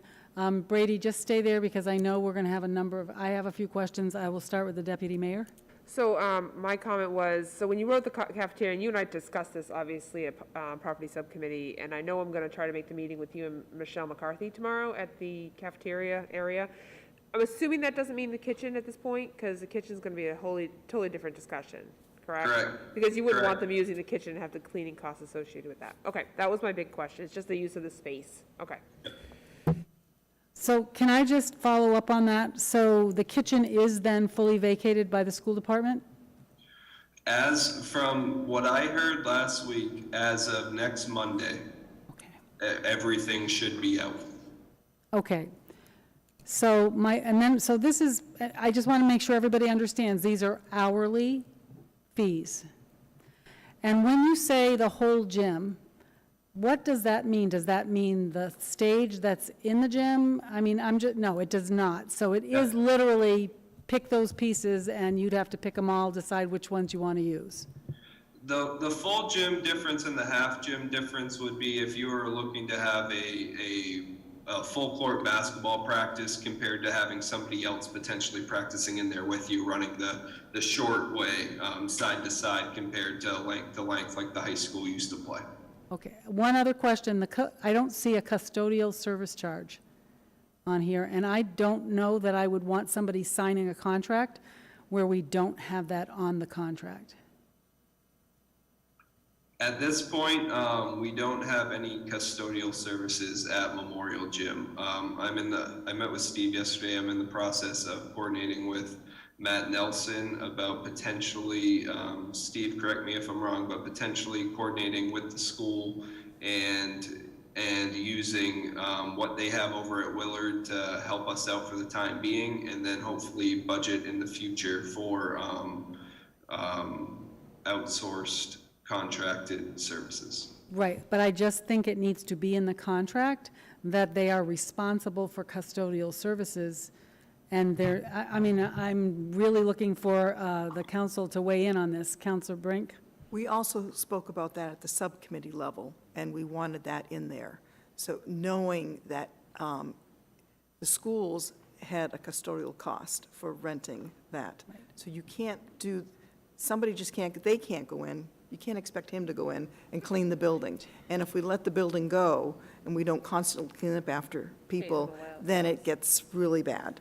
So we have to, I would not rent that until that custodial thing is in the contract and that we have somebody guaranteed to go in and clean. Right, it can say to be decided in terms of, but they're going to be responsible for that custodial service. So if you don't sign a contract that says that, then I would be saying, well, you didn't tell me I had to do it, and it's not in the contract. So I personally don't want the taxpayers responsible for an event that it could be an event where a lot of money is raised and they leave it a mess and we have no recourse. So that's personally really important, I think, to the council, and the maintenance of the building that we heard about this evening, how important that is. Daily maintenance, routine maintenance, extremely important. Councilor Termath, I see your hand is up. Go ahead. Yeah, thank you. One thing I was just noticing on here that I don't see is damage fees. So if somebody does rent it, and depending on the party or whatever event they're holding, damage happens to the wall or. They have you know. insurance. I'm 99%, that insurance is always in anything that anybody rents in ours, right? So real quick, Madam Mayor, so the insurance that's covered under the city, or would that be required by the renter? Can you explain how that works, Brady, please? I can. So I'm going to base this off of Holdsworth Park in the rec area. If we have an organization come in to rent the large pavilion, we then require insurance because their organization carries that. If we have a private you and I type of person that's looking to have a birthday party there, we do not require them to provide insurance. So do you have a damage fee assessment? Do you? No. Well, as I said at Property Sub, this is our bare bones fee structure to allow people to start using this facility.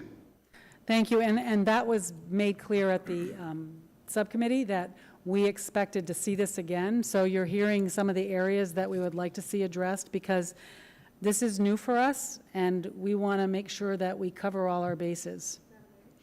Deputy Mayor Herlihy. Maybe at this point, because I know he needs to get some rental fees in place. Right, I I wanna- 100% agree with that. But could we set just we'd like to see you in a, month to 8 weeks where you're going to come forward with the damage information and how we're going to handle that, the custodial information, how we're going to handle that, because you can tell that we all want to make sure. I'm looking at these fees, and without putting any of that in there, goodbye fees. I mean, you're not making any money. You're saying goodbye to them because you're going to have custodial fees that you're going to have to absorb. You're going to have potential damage you're going to have to absorb. Speaking as a landlord, and I'm sure Diane could agree, security deposit doesn't always cover if there's excessive damage. So. And there's the additional issue of security at certain events, which is usually covered when they sit down we've seen for separate events where the police and fire and everybody sits down and talks about big events. So I fully anticipate that that's what will occur, but it might just be a good idea to factor all of those things into a contract. So I'm seeing the city manager over here, he's hearing what we have to say. I guess I trust them to come back to us and tell us within a reasonable time. We'd really like not to let this go too far, where people are signing contracts that don't have those elements in there. Councillor Brink? I don't like to reinvent things. Exactly. So I would contact the school and find Gordy Sauls.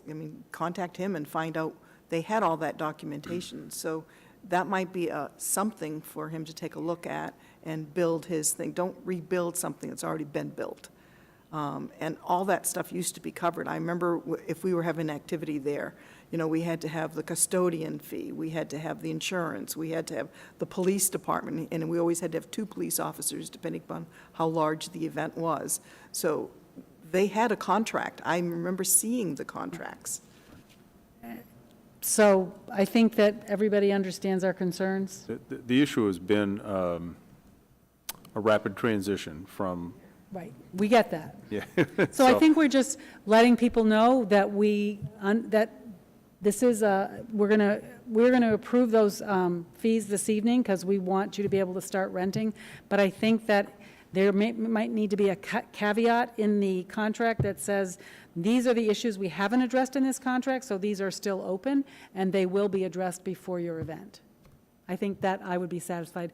Councillor Hanselman first, and then Councillor Brink. Well, and just a point of clarification on the per hour piece. I know myself of an event that will be overnight, so I'm just curious if we need to lay out, it's 8-hour maximum per day, or are we actually charging for 48 hours if somebody rents the space for multiple days? So that would just be kind of a question that might be good to define as well. You mean like for a whole weekend? Correct, yeah. So you see, it's not that simple, I guess. And I'll just reiterate, this is our bare bones proposal that we're looking to get people in the door, and we're hopeful that we can work everything out as it goes through. I have been in touch with the school. I know that they want to utilize it for a tree function come the holidays season, and I think deals are going to have to be worked out between different parties differently. Again, this is in front of you tonight to allow us to start the rental process. And I appreciate that, Brady, and I appreciate the work that you all have done so far. Counselor Brink? If I remember correctly, lots of that stuff is rented a year out, especially Exactly. for some of the dance organizations. So we have to make sure we're not tied into a contract with them before we've got the bugs all. So don't sign a year's No. ahead contract. Well, so if I could comment, so that some of the pressure that Brady's been under right now, he's been contacted by a large number of organizations. There's been some changes with the Armory, there's been changes with the St. Ignatius Yep. Gymnasium here in the neighborhood, and there's also been changes at Nassau. So there's a lot of organizations that historically had a place worked out for their functions that are now actively seeking a new space. We can easily mirror the custodial fees that the school was charging previously, but we're now looking at renting to a different type of venues than what the school department was, because of their continuous use. It wasn't available for some of these events that are now contacting our Parks and Recreation Department. So the conversation prior to the school department voting to send the building back to us in a rapid fashion was that they were still working out the long-term custodial aspects at Willard School, so it makes every reasonable aspect for us to partner with, whether that's a contracted service as anticipated, or whether that's part of the janitorial services through a union agreement with the school department is not known to me at this point in time. So we wanted to tag on to, no different than snow removal, tag on to the school's contracted services for the ongoing services. So we know snow removal is in place for this year. This is fully contracted for the facilities, so we're all set, and then we'll have to work with the school department as to where we draw a divide line, or I would anticipate we would just tag into their contract and pay our proportional share for that facility. So we're working those things out as we go. So we can expect to see this either at Property Subcommittee and then on our agenda in the next. Well, I would anticipate we could bring changes to you for the October 4th meeting. Excellent, I would appreciate that. Okay, any other discussion by the council? Brady, do you have any other questions for us in terms of where we're going?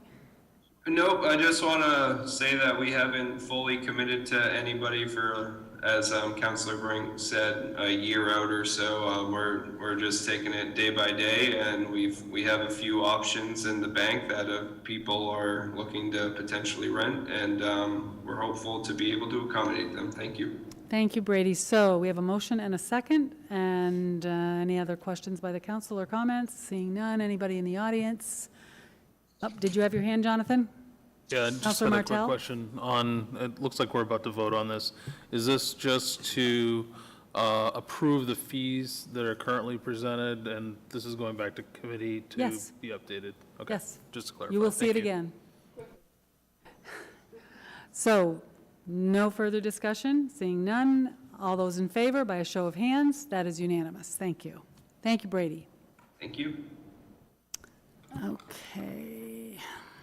22-429-01, ordered to authorize the Parks and Recreation Director to enter into an MOU on behalf of the City of Sanford with the Three Rivers Land Trust and the Native Plant Trust, and to authorize the Trails Committee to spend up to $4,167 out of the Trails CIP towards the local match of a grant in collaboration with said partners to build a public access trail. Who's going to present on this first? Is it going to be Brady or? I can start on this. So this is a proposal where it's a three-way partnership. You have the Three Rivers Land Trust, as well as the, oh shoot, I lost my place. Native Plant Trust. Thank you, Brady. So I can later pull the maps up for you, but it's to connect the Three Rivers Land Trust property, the large, call it the community forest out there for this reference, across Route 11A. It goes through two private properties for which they are obtaining easements. Here's a map.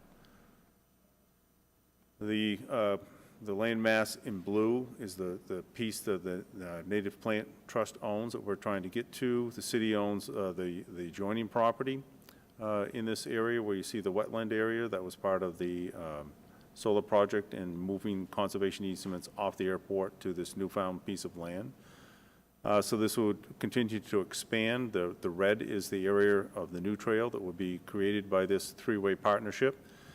We've taken the memorandum of understanding that has been previously reviewed. We did a legal review on that, and legal counsel came back with no issues with the MOU except for further assurance that in the section of the MOU that references the deeded easement itself, make sure that the city is specifically named in that deeded easement. He said by doing that, you're giving further assurance that not only is it open for public use, but the city is a partner in there and expending municipal resources for the creation of that trail is assured access by being specifically named in the easement. So I believe, Brady, you were going to talk that through at the Trails Committee the other evening. Is that correct? Yep. And that did happen. Lee Burnett was also on that call, who has kind of been in coordination between all three parties. Everything, to my knowledge, seems to be good. The Trails Committee voted to approve up to the $41.67 to be spent if it was approved tonight via you guys.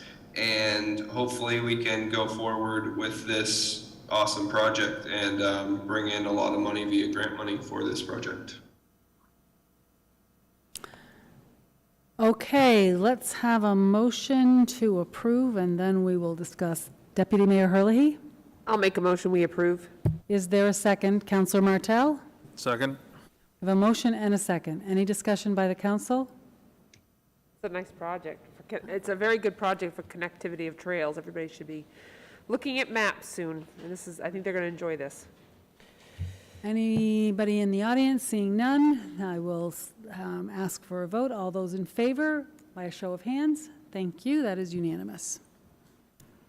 22-427-01, order to accept the bid for the demolition and removal of the 38 Jackson Street building from Green Shadow Property Maintenance, LLC, in the firm fixed price of $9,900.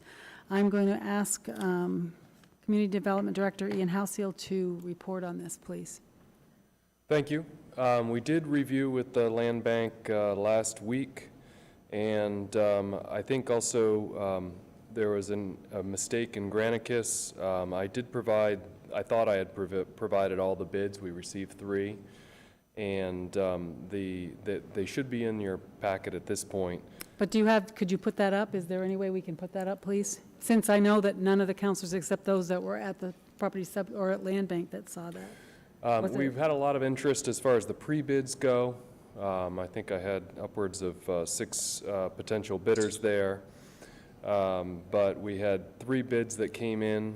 The high bid was roughly $54,000. The middle bid was about 18, and the low bid was 9 from Green Shadow Property Maintenance.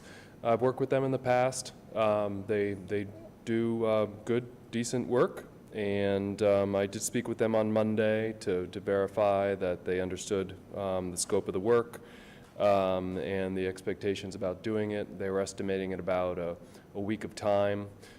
Previously, they had a roll-off on top of probably a 1-ton vehicle, but this time they've got a triaxle truck. They'll plan on taking the debris to Simpson's, J. Simpson's. There's some coordination on this project required. We've got asbestos in the glazing of the windows that has to come out prior. We've coordinated that with our asbestos contractor, and I think as well to the idea that the property could be salvaged. It's unfortunate, but it's well past salvageable. And then additionally, I've been in communication with the owner. I mean, this is involuntary, but he's consented to the demolition and activity. So I've kept him informed along the way. Okay, I just am going to wait for that to go up because it wasn't in our backup, and I just want to make sure that every counselor can see that. I know that at the Land Bank, there was a big difference between the bid that we're accepting and the top bid, and I just think it's, there it is. So everybody, this was what was missing from the backup.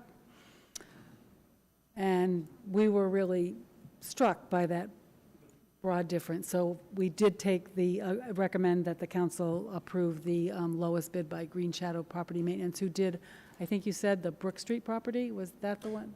Yes, they did the Brook Street property. You saw how it turned out. They did a very good job with it. They took their time and did it proper. That's all. So anyways, and this is the cost, frankly, for demolition and removal. This does not include disposal. So disposal is at cost. So that's to the But that benefit. was the same with all of those bids. They all, there was no cost for disposal in that. So I'll ask for a motion to approve. Counselor Brink. So moved. Deputy Mayor Herlihy. I will second that. So we have a motion and a second. Any more discussion by the council? Any questions? Counselor Termath? Yes, thank you, Madam Mayor. I have a quick question, Ian. So with this property, because you said it was involuntary. This is a dangerous building order Okay. result. Okay, so after the work gets completed, what's happening with the owner of the property? Yeah, so the process after that, so we will send them a recovery of expenses, so we'll charge them for the cost. If they don't pay at the time of the annual warrant, it'll mature into a tax, and if left unpaid, it'll mature into a lien and then eventually foreclose. Their intention, though, they stated, is after the demolition to put it up for sale. Any other discussion by the council? I have a motion and a second. All those in favor by a show of hands? That is a unanimous vote. Thank you. Thank you. 22-426-01, order to accept the bid for the demolition and removal of the 18 Winter Street building garage from Green Shadow Property Maintenance, LLC, in the firm fixed price amount of $1,000. The amount that's on your agenda is incorrect. And Thank you for correcting that. I don't know where the mistake came from. In this case, we had two bids. Gorham Sand and Gravel, which you saw was the high bid on the last one. It came in and at this that was in your backup. came in at that 5,000, and Green Shadow was willing to do it at 1,000. So I think they viewed it as a joint project. In this case, we're actually going to be sharing an asbestos container. In this case, the roofing material is asbestos. It'll be disposed of separately. It's a garage. I think it's about 4 or 5 bays, but substantial. We'll be taking it down to the slab floor at the bottom, leaving the slab. Thank you, Ian. Do I have a motion to approve? Counselor Brink? So moved. Counselor Martell, I saw your hand up. Second. A motion and a second. Any more discussion by the council? All those in favor by a show of hands? That is unanimous vote. Thank you. Thank you. 22-441-01, adoption of a proclamation in recognition of Constitution Week to be signed by the mayor on behalf of Sanford City Council. And I am going to read, this is something that's done every year, so I'm going to read the proclamation. Constitution Week Proclamation. Whereas September 17th, 2022 marks the 235th anniversary of the drafting of the Constitution of the United States of America by the Constitutional Convention, and whereas it is fitting and proper to accord official recognition to this magnificent document and its memorable anniversary, and to the patriotic celebrations which will commemorate the occasion. And whereas Public Law 915 guarantees the issuing of a proclamation each year by the President of the United States of America, designating September 17th through the 23rd as Constitution Week.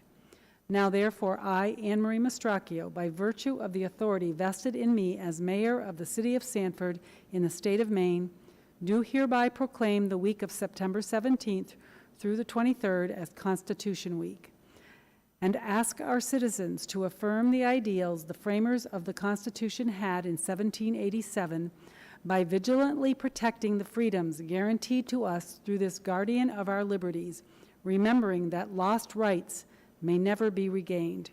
In witness whereof, I have hereunto set my hand and caused the seal of the city to be affixed this 20th day of September of the year of our Lord, 2022. And it has my signature and will have the city seal. So I would like a motion to adopt the proclamation. Councillor Termath, I move that we adopt. is there a second? Councillor Hanselman? I'll second that. We have a motion and a second. I don't think there'll be any discussion about whether we should do this or not, so all those in favor by a show of hands, that is unanimous. Thank you. 22-442-01. Ordered to accept the award of an Assistance to Firefighters grant to fund training for the Rapid Intervention Team in the amount of $174,545.45. And I see Chief Benatti is right here, ready to present. So, excuse me, thank you, Madam Mayor and fellow councilors, for the opportunity to be here tonight. Just very proud of the department and the work that was done in the last 7 years. So with the acceptance of this grant, we will be at over about $500,000 in grants that we've received through the AFG process in the last 7 years. That grant process falls to the Assistant Chief's office. In the past, Assistant Chief Cutter was successful in a couple of grants in getting us a truck and a fit test machine. And I'll shortly hand over the microphone to Assistant Chief Bob Arnold, who was instrumental in writing this grant that's you see before you. So this grant is part of the AFG process, which was $460 million from the federal government this year, of which there were over 8,000 applications. It's hard to get through the process, so we feel very fortunate that we have this money to jumpstart some of our continuing training that would take years and years to complete otherwise without this federal influx of money. So we'll work on two different rescue initiatives. One is the RIT training, which is rapid intervention, which is firefighters saving firefighters when they get into trouble.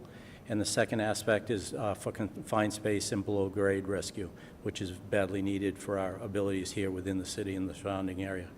So that being said, I'm going to hand this over to Bob. This is a 10% matching grant sort of thing, but I think that's very attainable from the city's point of view, and I couldn't be more proud of accepting this, and hopefully, with any luck, in another couple of weeks, we'll be here before you again to accept another grant if we're successful. But with that, I'm going to like to introduce Bob Arnold, who's the Assistant Chief of Administration for the Fire Department.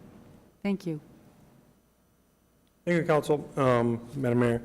So the grant that we put forward covers two different subject matters. One is the rapid intervention team or crew, and like Chief Benatti said, that involves having a trained and certified team available if there's a collapse or an entrapment or someone gets lost and hurt, a firefighter gets lost and hurt, that team immediately activates and goes in to save those firefighters. That's their job. With that, it's a standard thing that all fire departments strive to have. A lot of the smaller departments around us, they just don't have the staffing to fill that role all the time. So they tried to find neighbors to be that role for when they have a fire. And there's a few agencies that have asked us to be that team, that crew when we get there. So that gives us the ability to manage that, even and as well as our own fires. So 25% of this overall grant ties into the RIT, or the RIC. That's which letter we use is an industry debate, RIC or RIT. And the other 75% of this overall goes into confined space training, like Chief said. That involves when those spaces get tight and small and tiny, and they put firefighters all bulked up with other gear in those little holes to go save people who might fall and get hurt. It could be a situation where it's a maintenance crew in a tunnel, and it's smaller than your normal hallways and things like that, so we have to have that special training, that special equipment to go rescue them, to go manage them. In those situations, it ties into all that specialized. And where Chief said it could take a long time. The RIT team, the RIC process, when I arrived in Sanford, the department had already began that process. And the firefighters have built props and they've done training. And the last piece of that is an 8-hour day where it's just the entire shift committed to that where they can't be interrupted. That causes problems when we have emergencies, of course, because that always interrupts everything, because that's our priority. So in that, the expense for the grant in its entirety is all manpower or staffing, whether it be for the instructors, overtime for backfill to cover the shift. If we take today's shift, for example, and send them down for 8 hours of training, we can't not have a fire department on duty. So we have to backfill that with other people, which is a resulting of overtime.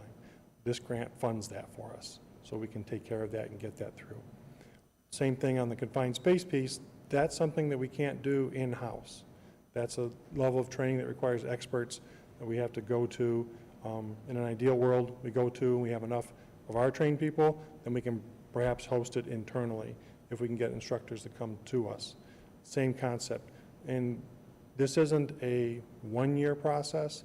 We have a couple years to complete it, to manage it, so we don't have to run out tomorrow and find classes and send the whole department out before Christmas. That's not the thing, if we accept the grant.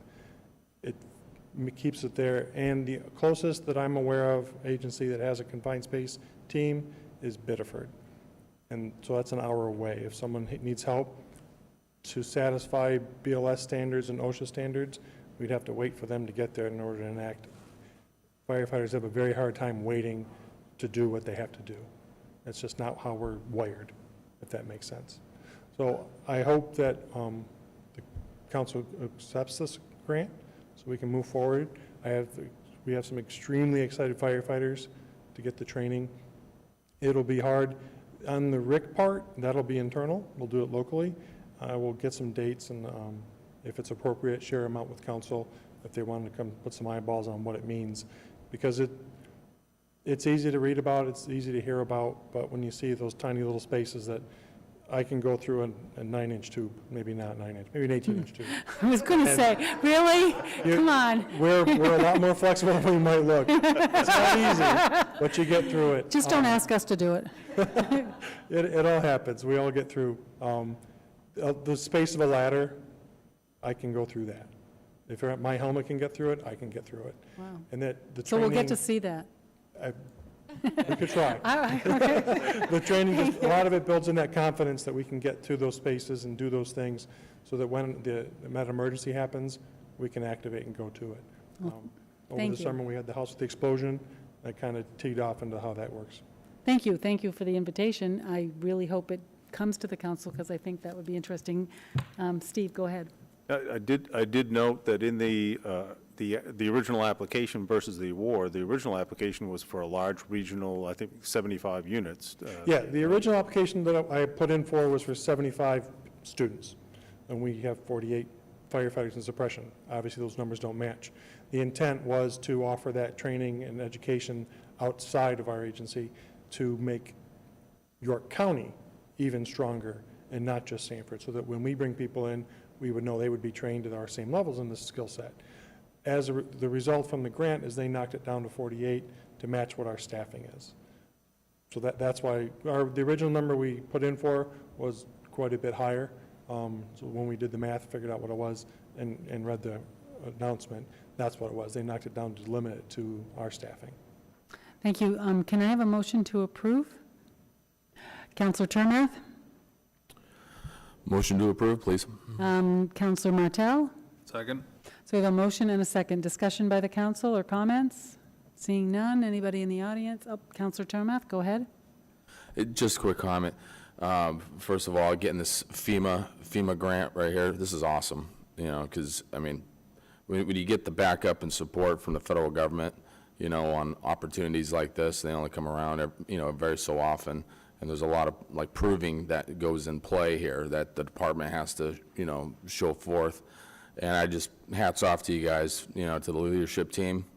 Our Sanford Fire Department, we are the jewel of York County for sure, and we are, top-notch department. And that's, thank both of you guys for that. So thank you again. Thank you. Any other comments by any other councilors? Then I have a motion and a second, so all those in favor by a show of hands? That is unanimous. And thank you, Chief, for bringing the new fire engine by, which was, I think, really interesting to a lot of the councilors. Did they get to ride in it at all or get in it? They can anytime they want. So we're looking forward to Engine 3, the new Engine 3 that's outside tonight that goes in service tomorrow. Excellent. So it'll be stationed at Central Station. So I we'll noticed how look for it. shiny it was, with all the dials. They always, my comment was that their always fire shiny when engines they're new. always look shiny. That's all I and noticed. that's the problem. Everything else. Yeah, but that's it. But they always look shiny, and that's always the hard thing about when you say you need something new. Everybody goes, well, it looks fine because you guys take really good care of them, and they are in good shape Well, from these the are outside. These are the taxpayers' trucks, not ours, and we take their business seriously because we ask a lot of money to fund and to be able to deliver the service to the city that we do, and we don't take that lightly, so we try to take care of them. I appreciate that, Chief, and thank you for bringing the engine to the City Hall parking lot today. Thank you very much. Okay, we have 22-419-01, order to authorize the sale of Fire Engine 2 to the town of Alfred. And, you're back, Chief. This is yours, I think. I thought Ian was going to present on that. So. I don't think so. He walked up with great authority. I know, anyway. I thought so too. So we just talked about Engine 3, the new truck going in service. The truck that's going out of service is Engine 2. In the past, we have put these trucks out to bid after 20 years. We get little to no money for them. For as much as they cost brand new, when they get to be over 20 years old and well used, it's hard to get decent money for them for all you've invested. So this year, our Engine 3 that we got rid of a year ago, the old Engine 3, is living a life in Chile still. It's now Engine 7 down there. I can't remember Chile, the the country, municipality it's right? in. Chile, the country. Chile as in South America, Amazing. yes. And they send us, it still has Sanford on it, so I don't think it's Sanford, the community they're in anymore, but as a result, that truck we got $6,000 for. And so this time, I did a search of the internet and through the vendor that we bought our Rescue 7 from, which was a place out of Alabama that works with and deals with used fire apparatus. And the best price scenario we come up with about what the truck was worth was about $12,000 for the Engine 2 that we're trying to get rid of. So that being said, we had an interest from a neighboring department. Alfred Fire Department is suffering from some tired iron, kind of like what we had when I came here in my tenure, and they need help in getting their trucks replaced. So they expressed an interest because right now, if they were to get authorization to buy a brand-new truck right now, it would take over 2 years to get that truck because of the backlog and the supply chain issues with building fire trucks right now, fire trucks, ambulances, anything like that. So that being said, they approached us and said they were interested in your Engine 2. What are you going to do with it? And we said, well, probably go out to bid. Would you be interested in it? So I talked to the city manager, and we discussed the aspect of doing a sale directly to the town of Alfred, if that's approved by this council and if it's approved by their selectmen as well. So that being said, they were very interested in it. We came to an agreed price of $12,000. Their selectmen the other night did vote in favor of it, but it has to go to a special town meeting because of the way the system works. So depending on what you do tonight will dictate whether this is going to be a done deal. It would be a good truck for them for the next couple of years until they can get their new replacements in place. So again, they approached us. We didn't approach them initially, but Alfred Fire Department has been a great mutual aid partner with the city of Sanford for years. They come automatic. We have them on an automatic call for any structure fire here in the city to help us meet our 1710 standard for response because we don't have enough personnel initially, and they have signed on to that. So we've been running that now for a couple of years, and they're very responsive. So I think, that being said, it would be helpful to, if we can help them out with this truck, that would be a good thing for us to do as a neighbor. Thank you, Chief. First, I'm just going to amend the motion, order to authorize the sale of Fire Engine 2 to the town of Alfred for $12,000. And I'll ask for a motion. Councillor Stackpole? Yeah, move we approve, and then I have a question. And a second, Deputy Mayor Herlihy. I'll second that. So we have a motion and a second. Councillor Stackpole? So my question is, since this was bought with public money, there's no requirement to go out to bid at all? No? Okay. All right. That's all I wanted to know. If need be, this is the sale of the unit. So you can you have the authority to dispose of within the best interest of the city. So that's what the case the chief was making here this evening, so. Okay, fine. Any other discussion or comments? Councillor Hanselman? My only question, Chief, is that, and maybe in City Manager buck, it wouldn't make any sense to keep this apparatus as a backup truck. I mean, we have, I'm just throwing that out there. I can see that being a question people might wonder. But we'd have storage issues, insurance, maintenance, even just to have it sitting there, correct? Yeah, we have no place to put it. And that too. Okay, thank you. We are full of space. Every space is all. In fact, right now, since the new engine arrived, we had to shuffle things around. We were always parking something outside. Thank God it was still warm weather until we could get everything realigned, because there's only 2 bays of storage for the reserve apparatus. So engine 4 and ladder 1 will be in those spots going forward as our reserve trucks in South Sanford. And there is some benefit to improving the equipment that our mutual aid partners have. Yes, absolutely. So I guess I see like it's kind of, we get paid for $12,000 for something that might actually be used in Sanford. Counselor Martell.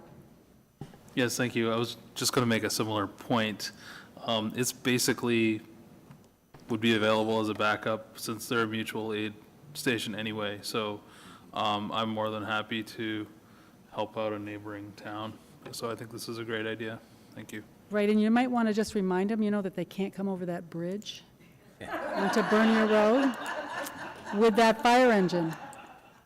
Okay? I mean, I'm serious. The one that they I'll let won't Matt Hill help take repair. that. So thank you, but get the $12,000 first. So anyway. Okay, so we have a motion and a second. Any more comments? I don't see any. Anybody in the audience have anything? All those in favor by a show of hands? Thank you, that is unanimous. Thank you very much. Good luck. Okay, I think that's it. No additions to the agenda. Council member comments, and we will start with Councilor Termath. Thank you, Madam Mayor. First of all, I'd like to say that that had an awesome weekend, right? So Saturday, I was blessed and honored to go to Fenway Park, and while there, taking in the Boston Red Sox and the Kansas City Royals game, our young men from Sanford, who are state champs, the U13 to 15 boys, went down there along with the rest of the New England state champions in their age groups, respective age groups, and were honored by the Red Sox organization, and they were able to walk onto the field and get honored for their achievements. And I'd just like to, once again, I know I've done this before, but you can't do it enough, right? Our young men and women are leaders of our country and our future and our city, and their accomplishments, you just can't say enough about them. So Scott Robitelli, Matt Janest, hats off to you guys once again. Great job. Thank you. Thank you, Councilor Termath. Councilor Brink. I know Mayor Mastraki already mentioned this, but the celebrity softball game with the police was fantastic Saturday night. The celebrities had representatives from football, hockey, and baseball teams, and it was just amazing watching them. The humor that the celebrities portrayed during the game, because some of them had trouble walking from the batting base into the dugout, because I think most of them were football players that had trouble with that. They were celebrating the fact that they could do that. So it was a lot of fun. We got clobbered. Yes, the police got clobbered, which I do have a suggestion for them, because I noticed that are they online? If they aren't, we'll get the message across to them that they need to develop a practice schedule for next year. That would help. And also, Anne Marie did a fantastic job.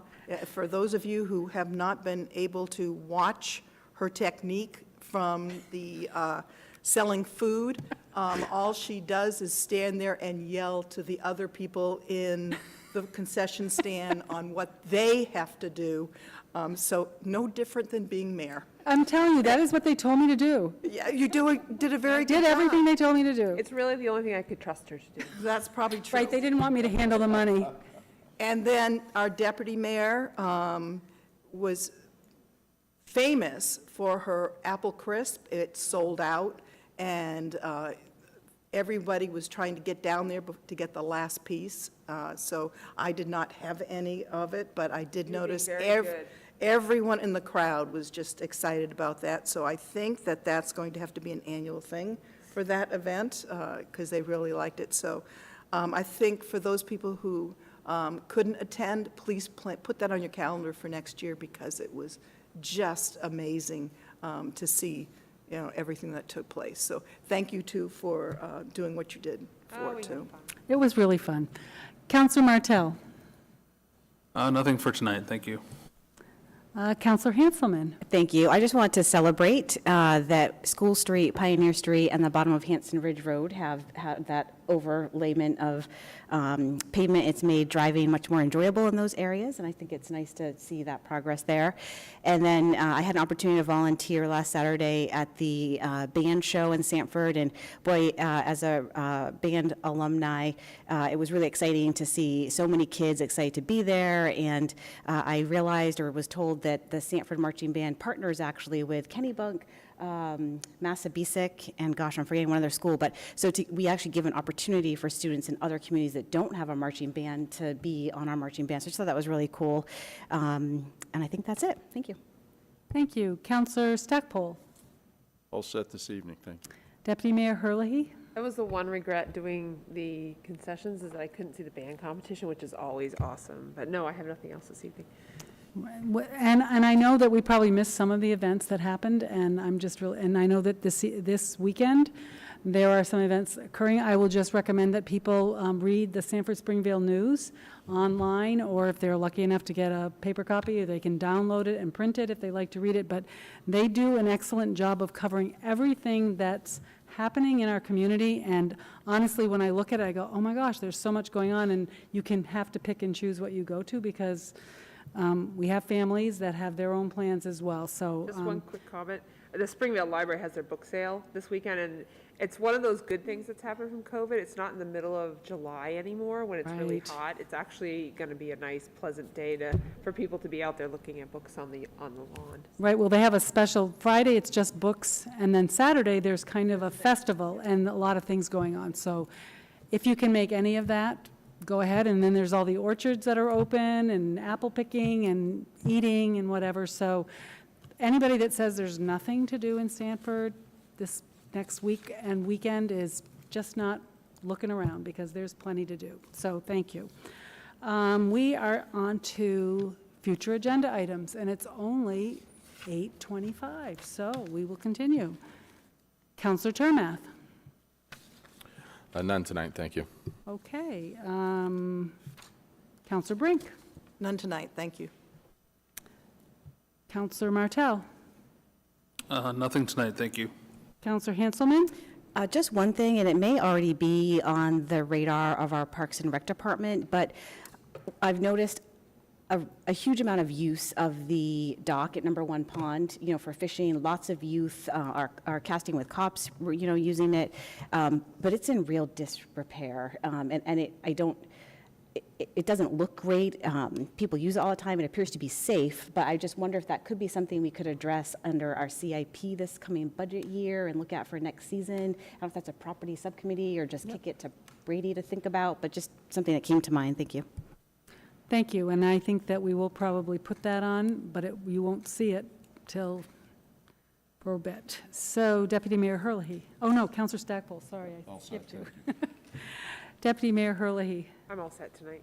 Thank you. And I just had one item, and I walk the trail from Breton Ave to the high school, and I know that we had a approval of a plan that was part of a grant to do the trail from the softball field, and then it goes up and back and meets with that trail that goes in back of the high school and goes all the way down towards Route 4 and comes up by the tennis courts at the new high school. So I just wondered if we could have an update at Property Subcommittee where that stands, because I was under the impression that it was going to be done this summer, because they use that trail for cross-country. So I understand there's a whole lot of issues around getting labor and doing things, so if we could just have an update so that we could look at that, I would appreciate it.